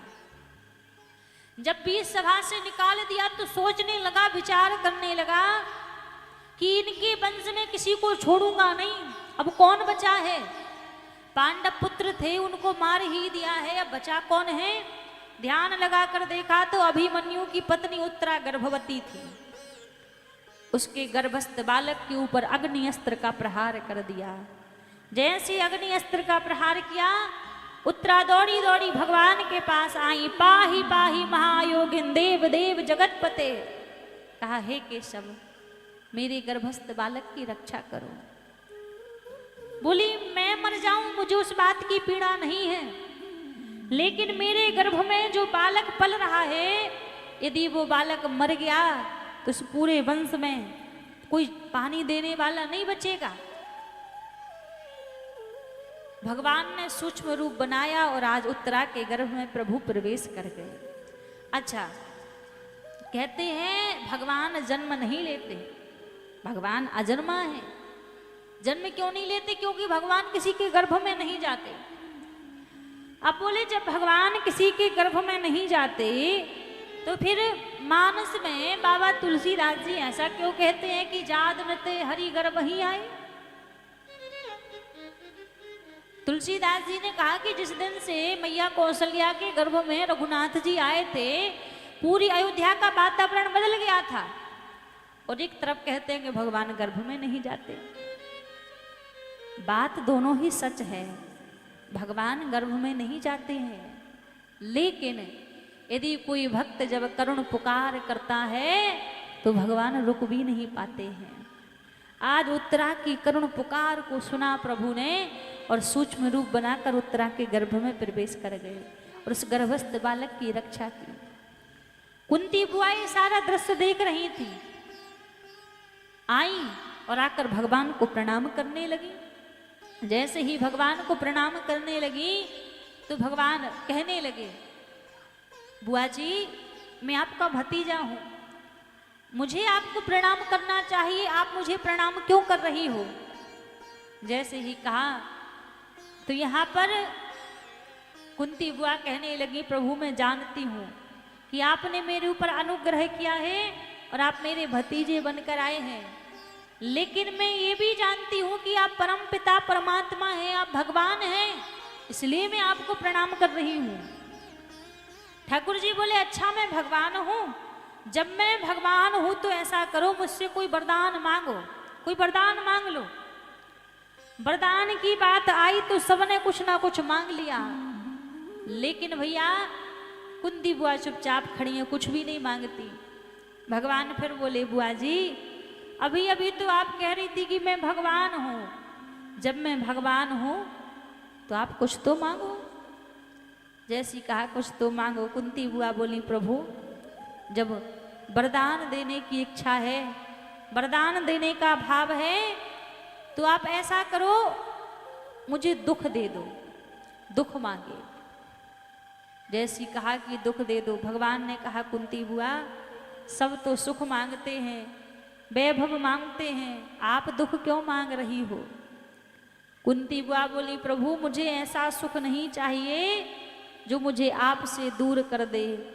सुख के माथे सिल पड़े जो हरि हृदय सो जाए, बलहारी बा दुख की जो पल पल नाम रटाए। और देखिए थोड़ी देर बच्चों को शांत करके बिठा दें, और जो माताएं बीच में खड़ी हो रही हैं वो माताएं भी बैठ जाएं, थोड़ी देर सभी लोग बैठ जाएं, और कोई भैया खड़े होकर बच्चों को एक जगह बिठा दें, आवाज कर रहे हैं इतनी। एक बार सभी कहेंगे राधे राधे राधे राधे राधे राधे राधे। आज यहाँ पर कुंती बुआ कहती है मुझे ऐसा सुख नहीं चाहिए जिस सुख में आप हमें छोड़कर चले जाएं, हमें ऐसा दुख चाहिए जिस दुख में आप हमारे साथ में रहें, आप हमारे ऊपर कृपा करें। सुख के माथे सिल पड़े जो हरि हृदय सो जाए, बलहारी बा दुख की जो पल पल नाम रटाए। जब जीवन में सुख आता है तब व्यक्ति भगवान को भूल जाता है, और जब जीवन में दुख आता है तब हमें भगवान की याद आती है। यदि सुख में ही भगवान का भजन कर लिया जाए तो जीवन में दुख आई काहे को। लेकिन हम गलती करते हैं, सुख आते ही सबसे पहला काम बोले भगवान को भूल जाते हैं। अब भगवान की जरूरत नहीं है, अब तो सब कुछ मिल गया, और जैसे थोड़ा सा दुख आया सोई भगवान के पास दौड़ते हैं। पर याद रखो सुख में ही भगवान को इतना याद कर लो, सुख में ही भगवान का खूब भजन कर लो, तो दुख जीवन में आएगा ही नहीं, दुख का अनुभव ही जीवन में नहीं होगा। आज कुंती बुआ कहने लगी मुझे सुख नहीं चाहिए, क्योंकि सुख आएगा तो मैं आपको भूल जाऊंगी, इसलिए मुझे दुख चाहिए। दुख जीवन में रहेगा तो कम से कम आपकी याद जीवन में रहेगी। यदि दुख हमारे पास रहेगा तो कम से कम आपका भजन होता रहेगा। और वास्तव में दुख है क्या? छोटी छोटी चीजों से हमें जो कष्ट मिलता है, जो पीड़ा मिलती है, हमें क्या लगता है कि वही दुख है। किसी ने कुछ बुरा बोल दिया, हम रोने लगे, दुखी हो गए। किसी ने हमारे साथ कुछ गलत कर दिया, हम बैठ के रोने लगे, दुखी हो गए। छोटी छोटी बातों पर हम दुखी हो जाते हैं। क्या वास्तव में यही दुख है? ये दुख नहीं है। तो फिर दुख है क्या? श्री हनुमान जी महाराज कहते हैं कि हमारे जीवन में सबसे बड़ा दुख का समय कौन सा है? कहे हनुमंत विपत्ति प्रभु सोई, कहे हनुमंत विपत्ति प्रभु सोई, कहे हनुमंत विपत्ति प्रभु सोई, कहे हनुमंत विपत्ति प्रभु सोई। जब तप भजन ना सुमरन होई, जब तप भजन ना सुमिरन होई, कहे हनुमंत विपत्ति प्रभु सोई, कहे हनुमंत विपत्ति प्रभु सोई। जब तप भजन ना सुमरन होई, जब तब भजना सुमिरन हो। हनुमान जी महाराज कहते हैं कि हमारे जीवन में सबसे बड़ा दुख का समय कौन सा है? कहे हनुमंत विपत्ति प्रभु सोई, जब तब भजन न सुमरन होई। जिस समय हमारी जिह्वा भगवान का नाम ना गा रही हो, वो जीवन में सबसे बड़ा दुख का समय है। जिस समय हमारे नेत्र भगवान का दर्शन ना कर रहे हो, वो हमारे जीवन में सबसे बड़ा दुख का समय है। जिस समय हमारे कान भगवान की कथा ना सुन रहे हो, संतों की वाणी ना सुन रहे हो, वो हमारे जीवन में सबसे बड़ा दुख का समय है, सबसे बड़ा विपत्ति का समय है। जो छोटी छोटी चीज़ों से हम दुखी हो जाते हैं, ये वास्तव में दुख नहीं है। फिर ये क्या है? ये तो हमारे जीवन का प्रारब्ध है। जो हमने पूर्व में कर्म किए हैं वो हमारे निकट दुख और सुख बनकर प्रकट होते हैं। वास्तव में ये दुख नहीं है। दुख तो वही है जब हम भगवान को भूल जाते हैं। वही हमारे जीवन में दुख का समय है। जो हम आप सभी को प्राप्त होता है ये तो हमारे कर्मों का फल ही हमें मिलता है। हमें इस कर्म की बात स्मरण रहती है इस जन्म में कि हमने क्या क्या किया है, हमें केवल वही याद है। पर भगवान पूर्व के जन्म में किए हुए भी फलों को एक साथ उनका दंड हमारे सामने आता है। वो सारे जो हमने पूर्व के जन्म में अपराध किए हैं वो सब हमारे सामने प्रकट होते हैं। इसीलिए जैसे भी हो भाव कुभाव अनख आलस हो, नाम जपत मंगल दिशि दस हो। थोड़ा थोड़ा समय जीवन में निकाल कर भगवान को याद कर लेना चाहिए। भगवान के नामों का स्मरण कर लेना चाहिए, क्योंकि भगवान का नाम यदि साथ में है तो सब कुछ हमारे पास है। और भगवान का नाम यदि हमारे साथ नहीं है तो हमारे जीवन में कुछ भी नहीं है। और आज हमारे मध्य बड़ी सुंदर चक्रधारी भगवान की झांकी आ रही है। आज हम आप सभी को चक्रधारी भगवान के दर्शन करने का, माता लक्ष्मी और भगवान विष्णु की बड़ी सुंदर झांकी है। आज हम सभी को भगवान के दर्शन पूजन का सौभाग्य आज यहाँ पर प्राप्त होगा। आज बड़ा ही भाग्य है, हमारे सौभाग्य हैं जो भगवान नारायण और माता लक्ष्मी बाल रूप में हम सभी के मध्य पधारे हैं। हम सभी को भगवान के दर्शनों का बड़ा सौभाग्य आज यहाँ पर मिला है। बोलिए बांके बिहारी लाल की। दोनों हाथ ऊपर खड़े करके सभी भगवान का स्वागत करेंगे। पधारो राधा संग सरकार, पधारो राधा संग सरकार। खुले हैं खुले हैं जय हो। खुले हैं मन मंदिर के द्वार, खुले हैं मन मंदिर के द्वार, खुले हैं मन मंदिर के द्वार। पधारो राधा संग सरकार, पधारो राधा संग सरकार, पधारो राधा संग सरकार। पधारो राधा संग सरकार। खुले हैं जय हो। खुले हैं। जय हो। भैया माइक गला पकड़ रहा है, आपको समझ आ रहा है कि बोल नहीं पा रहे हैं? श्री राधे जय राधे, श्री राधे जय राधे, जय जय श्री राधे। दोनों हाथ ऊपर खड़े करके सभी दोनों हाथ ऊपर खड़े करके स्वागत करेंगे। खुले हैं मन मंदिर के द्वार, खुले हैं मन मंदिर के द्वार। खुले हैं मन मंदिर के द्वार, खुले हैं मन मंदिर के द्वार। पधारो राधा संग सरकार, पधारो राधा संग सरकार, पधारो राधा संग सरकार। पधारो राधा संग सरकार। खुले हैं खुले हैं खुले हैं मन मंदिर के द्वार, खुले हैं मन मंदिर के द्वार। खुले हैं मन मंदिर के द्वार। खुले हैं मन मंदिर के जय द्वार। हो।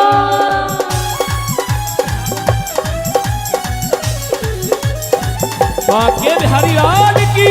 जय हो।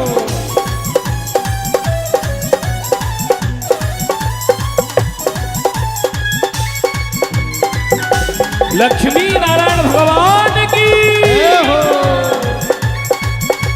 और सबसे पहले हम निवेदन करेंगे, हमारे जो यजमान जी हैं वो मंच पर आएंगे।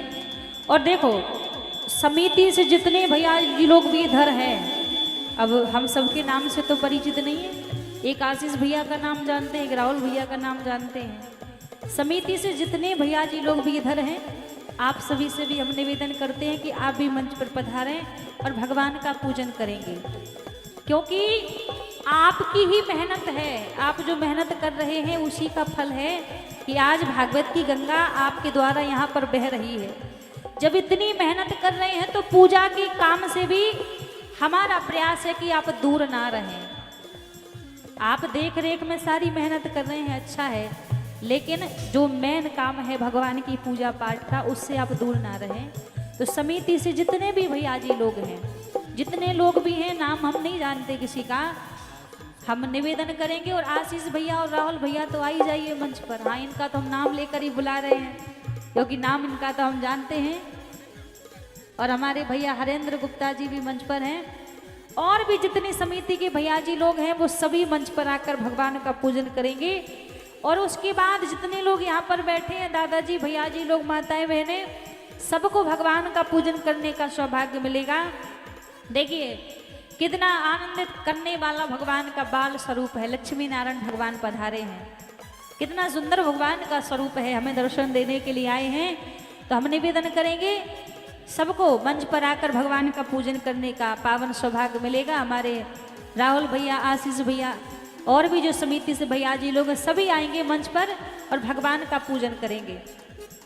आज तो देखो दूसरा दिन है, हम पहले ही बता देते हैं कि आप वैसे व्यवस्था इधर उधर देखते रहिए, पर पूजन का जब समय हो तब थोड़ा मंच पर आ जाए करें। तो हमारे भैया जी लोगों से हम निवेदन करेंगे, सभी लोग मंच पर आएंगे। और हमारी जितनी भी समिति है, साजन पंडित जी, आशीष पंडित जी, कृपया मंच पर आए। देखिए आज यह जो आप सभी सुंदर यह अद्भुत कार्यक्रम देख रहे हैं, आप सभी युवा लोगों के द्वारा ही, युवा भाइयों के द्वारा ही यह कार्यक्रम सुलभ हो रहा है। और आज दूसरा दिन है, आप सभी की मेहनत धीरे धीरे रंग ला रही है। तो मैं निवेदन करूंगा जितने भी भाई हमारे यहाँ मेहनत कर रहे हैं, एक एक करके सभी आ जाएं। जितने भी हमारे हर हर भोले मंदिर सेवा समिति के सदस्य जन हैं यहाँ, पिंकू आहूजा जी, साजन तांती जी यह पूजन कर रहे हैं, गोपाल भैया,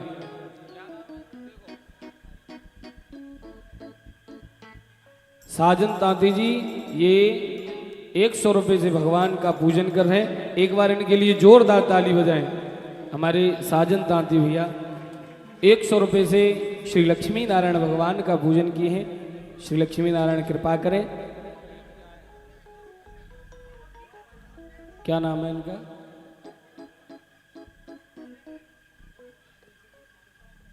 बोलिए बांके बिहारी लाल की जय, यज्ञ नारायण भगवान की जय, लक्ष्मी नारायण भगवान की जय हो। हमारे पिंकू आहूजा जी भैया जी हैं, इन्होंने भी 100 रुपए से लक्ष्मी नारायण भगवान का पूजन किया है। एक बार जोरदार ताली बजाएंगे, पुनः स्वागत करेंगे। बोलिए लक्ष्मी नारायण भगवान की जय हो। और देखिए जिनका भी भाव हो, एक एक करके आप सभी शीघ्र भगवान के तिलक पूजन के लिए मंच पर आएंगे। ये हमारे हरेंद्र गुप्ता जी, ये भी 100 रुपए से पूजन कर रहे हैं। एक बार पुनः इनके लिए भी जोरदार ताली बजाएं।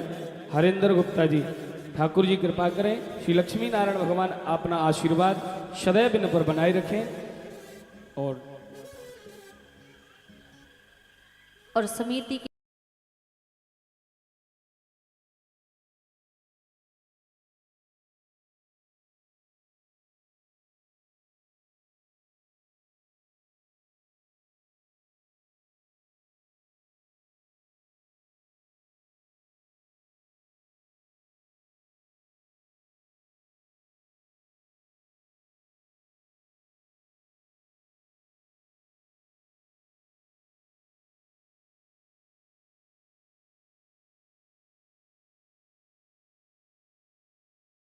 कर रहे हैं। एक बार इनके लिए जोरदार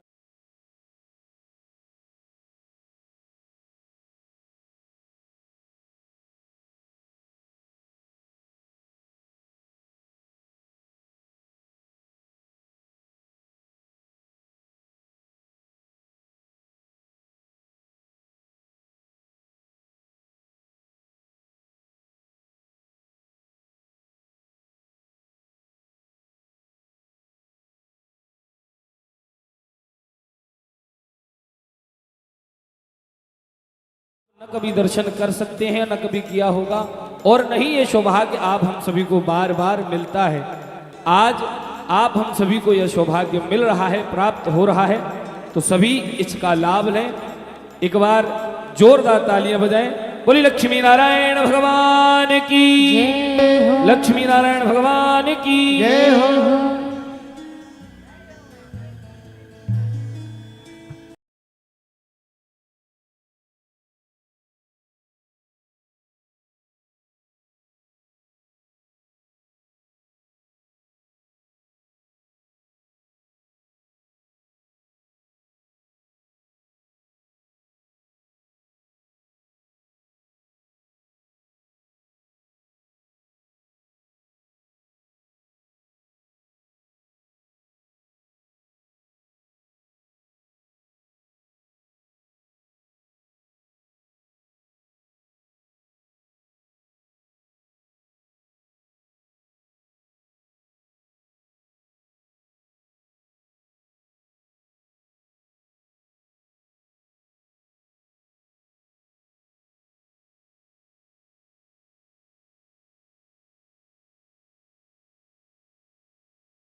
राधा संग सरकार पधारो, राधा संग सरकार पधारो, राधा संग सरकार खुले हैं, खुले हैं, खुले हैं मन मंदिर के द्वार, खुले हैं मन मंदिर के द्वार। और सीमा पंडित जी ये 50 रुपए से श्री लक्ष्मी नारायण भगवान का पूजन किए हैं, और हमारी मैया ये 100 रुपए से पूजन कर रही हैं। एक बार सभी के लिए जोरदार ताली बताएं। दोनों हाथ ऊपर खड़े करके सभी खोले हैं, हो खोले हैं, खोले हैं मन मंदिर के द्वार, खुले हैं मन मंदिर के द्वार, खोले हैं मन मंदिर के द्वार, ये खुले हैं मन मंदिर के द्वार। पधारो राधा संग सरकार, पधारो राधा संग सरकार, पधारो राधा संग सरकार, पधारो राधा संग सरकार। खोले हैं, खोले हैं, खोले हैं मन मंदिर के द्वार, खुले हैं मन मंदिर के द्वार, खोले हैं मन मंदिर के द्वार। खुले हैं मन मंदिर के जय हो बिहारी जी का दरबार है। यहाँ जो सेवा कर रहे हैं उनका भी ठाकुर जी कृपा करें, और जो नहीं कर रहे हैं उन पे भी ठाकुर जी कृपा करें। एक बार सभी के लिए जोरदार ताली बजाएं। इसकी आवाज बढ़ाएंगे भैया आउटर में थोड़ा सा। हाँ, सभी के लिए, हमारे भैया के लिए एक बार जोरदार ताली बजाएंगे। जंटू ताती जी ये 100 रुपए भगवान के चरणों में पूजन कर रहे हैं। ठाकुर जी कृपा करें। अच्छा देखो, हम एक चीज आपको बता दें, आपको लग रहा हो कि हम पूजन करने के लिए जाएंगे तो हमें पैसा चढ़ाने पड़ेंगे, ठीक है।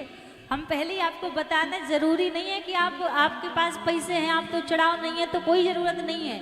लेकिन भगवान के स्वरूप का आप पूजन करने के लिए, प्रणाम करने के लिए सबको आना चाहिए। ये जरूरी नहीं है कि आप पैसा चढ़ाओगे तभी आओ ना। मन तो है ना, भगवान ने मन तो सबको ही दिया है, तो मन से तो कम से कम भगवान के श्री चरणों को स्पर्श करने के लिए, प्रणाम करने के लिए, पूजन करने के लिए सबको आना चाहिए। अब जितने लोग रह गए हैं जिनका भाव है, आप सभी एक एक करके उठ करके खड़े होकर भगवान को प्रणाम करने के लिए, पूजन करने के लिए आएंगे। उसके बाद आज के उत्सव का आनंद लेंगे। और बाकी के सभी लोग अपने स्थान पर खड़े हो जाइए, सभी लोग खड़े हो जाइए और अपने स्थान पर ही नाचते झूमते हुए आनंद लेंगे। दोनों हाथ ऊपर खड़े करके सभी, कौन कौन चाहता है कि हमारे मन मंदिर में ठाकुर जी आके विराजित हो जाएं? सभी चाहते हैं। दोनों हाथ ऊपर खड़े करके नाचते झूमते हुए कहेंगे क्या? पधारो राधा संग सरकार, पधारो राधा संग सरकार, पधारो राधा संग सरकार, पधारो राधा संग सरकार। खोले हैं, जय हो, खोले हैं, जय हो। ऐसे नहीं तो हाथ ऊपर खड़े करके नाचते हुए, खोले हैं मन मंदिर के द्वार, खुले हैं मन मंदिर के द्वार, खोले हैं मन मंदिर के द्वार, खुले हैं मन मंदिर के द्वार। राधा रानी सरकार की जय हो।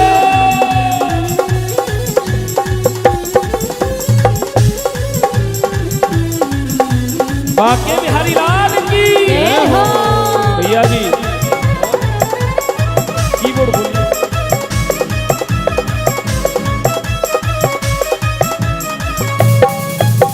यमुना के तट पे दौड़ी आऊं, यमुना के तट पे दौड़ी आऊं, तेरा दर्शन नित्य प्रति पाऊं, तेरा दर्शन नित्य प्रति पाऊं, कर दर्शन में तेरो प्यारे, कर दर्शन में तेरो प्यारे। मुनि मुनि होते निहाल, खुले हैं, जय हो, खुले हैं, जय हो।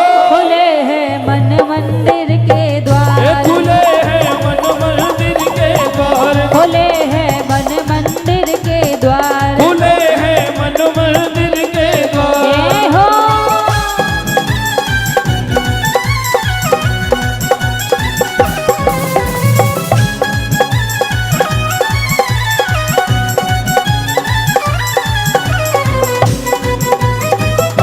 बाके बिहारी लाल की जय हो।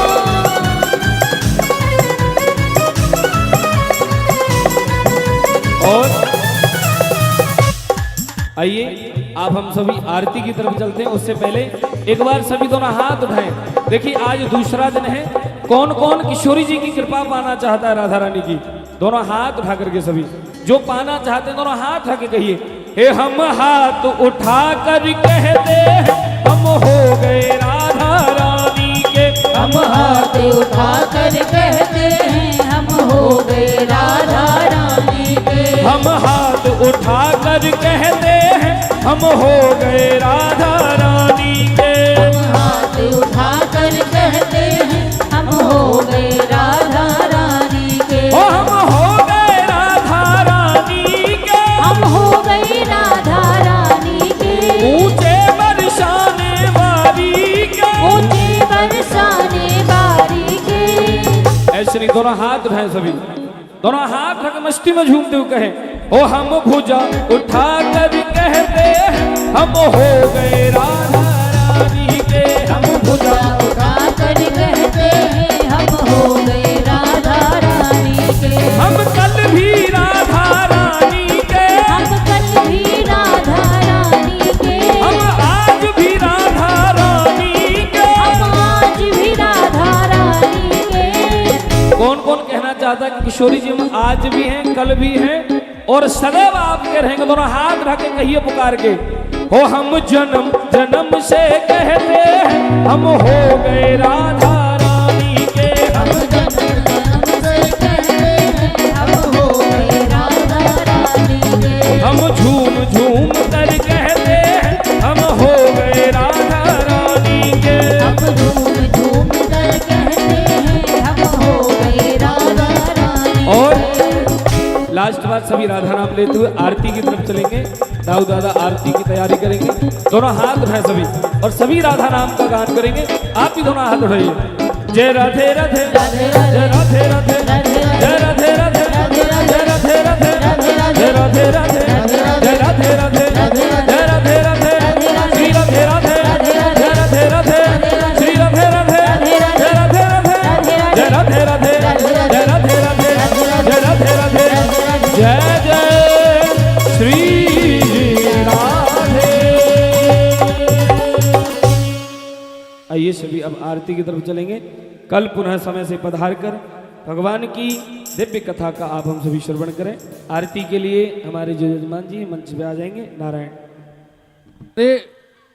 आप लोग भी आइए, ऊपर आइए, आइए। और देखिए सौभाग्य की बात है, जैसा अभी पूज्य देवी जी कह रही थी, हमारे जो भैया लोग हैं,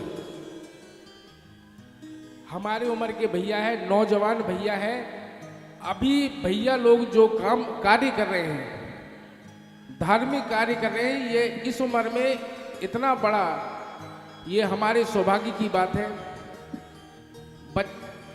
बच्चे हैं, इनका भी खेलने का मन करता है, घूमने का मन करता है कि हम भी घूमने जाएं, पर ये आप जो व्यवस्था देख रहे हैं, ये हमारे भैया लोगों की कई महीनों की पुरानी व्यवस्था है। कितनी बार इसमें मीटिंग करना पड़ता है कि आज टेंट वहाँ लगेगा, लाइट ऐसे लगेंगी, पंडाल वहाँ लगेगा, बारिश नहीं आना चाहिए, जो गेस्ट आए उनकी रुकने की व्यवस्था, भोजन की व्यवस्था, तो एक एक चीज़ के बारे में सोचना पड़ता है। तो जो आप ये आज व्यवस्था देख रहे हैं, ये एक दिन की व्यवस्था नहीं है, ये कई महीनों की व्यवस्था है। तो ये हमारे जो नवयुवक भैया हैं, और इनके लिए आपको ताली जरूर बजानी चाहिए। आप लोग इनका सहयोग करेंगे तो ऐसे ही भैया लोग धर्म कार्य करते रहेंगे, जिससे जो नए यंग बच्चे हैं, जवान बच्चे हैं, उनको धर्म के प्रति आगे बढ़ने के लिए हौसला मिलेगा। नहीं तो नए बच्चे अलग अलग रास्ते में जा रहे हैं, आप सब लोग परिचित हैं। आइए विश्राम की आरती की ओर चलते हैं। ओम। और हमारे यजमानों से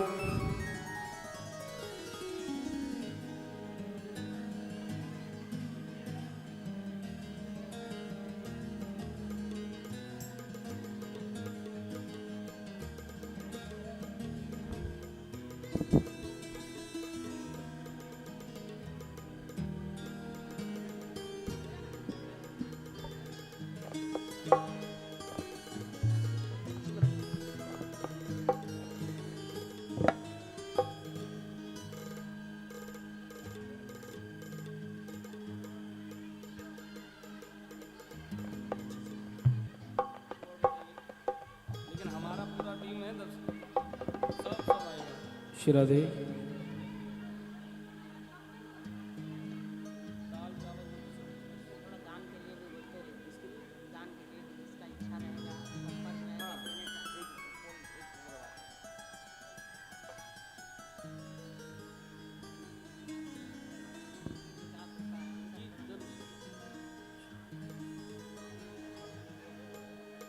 श्री राधे। जय राधे। और देखिए हमारे जो भैया लोग हैं, इनका सहयोग, मेरी जहाँ तक भी आवाज़ जा रही है, तो मैं आप लोगों से प्रार्थना करूँगा, जो हमारे भैया लोग, युवक लोग जो मेहनत कर रहे हैं, इनका साथ आप जरूर दीजिए, तन मन और धन। तन से नहीं दे सकते तो देखिए मन से आप लोग, जैसे कि अभी बाहर भी लोग बैठे हैं, पंडाल के बाहर हैं, उनको दान अर्पण करें, जिससे यह कार्यक्रम है भव्य और अच्छा बने। आइए आरती की ओर चलते हैं। हरि ओम नमः। ओम चंद्रमा मनसो जाति चक्षुः सूर्यो वजायत श्रोत्रा द्वादश प्राण मुख अग्नि न जायदः। श्री बांके बिहारी तेरी आरती गाऊं, बांके बिहारी तेरी आरती गाऊं। हे गिरधर तेरी आरती गाऊं, हे गिरधर तेरी आरती गाऊं। ओ मोर मुकुट तेरे शीश पे सोहे, मोर मुकुट तेरे शीश पे सोहे। प्यारी बंसी मेरो मन मोहे, प्यारी बंसी मेरो मन मोहे। मैं आ बंसी पे बल बल जाऊं, बांके बिहारी तेरी आरती गाऊं। ओ चरणों से निकली है गंगा प्यारी, चरणों से से निकली है गंगा प्यारी। जिसने सारी दुनिया तारी, जिसने सारी दुनिया तारी। मैं उन चरणों में शीश नवाऊं, बांके बिहारी तेरी आरती गाऊं। ओ नाथ अनाथ के नाथ आप हो, नाथ के नाथ आप हो। सुख दुख जीवन साथ आप हो, सुख दुख जीवन साथ आप हो। श्री चरणन में बल बल जाऊं, बांके बिहारी तेरी आरती गाऊं। ओ संग सोहे वृषभानु दुलारी, संग सोहे भानु दुलारी।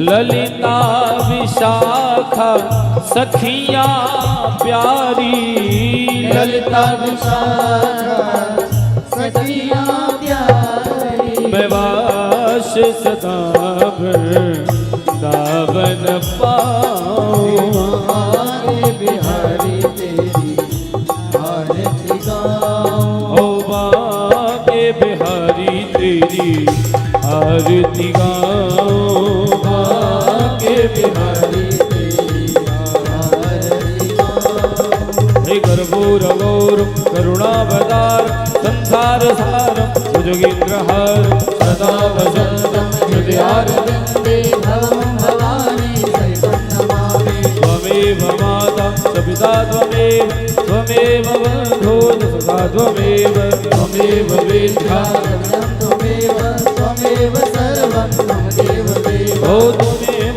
सर्वं मम देवदेव, त्वमेव सर्वं मम देव। एक बार सभी दोनों हाथ उठा के महामंत्र के साथ आज की कथा विश्राम करेंगे। दोनों हाथ उठाएं सभी, और जिन्हें महामंत्र याद हो सभी साथ में मिलके गाएं। ओ हरे कृष्णा कृष्ण कृष्णा हरे हरे, हरे रामा राम राम हरे हरे। हे हरे कृष्ण कृष्ण कृष्ण हरे हरे, हरे राम राम राम हरे हरे। हरे कृष्ण कृष्ण कृष्ण हरे हरे, हरे राम राम राम हरे हे हरे कृष्ण कृष्ण कृष्ण हरे हरे, हरे राम राम राम हरे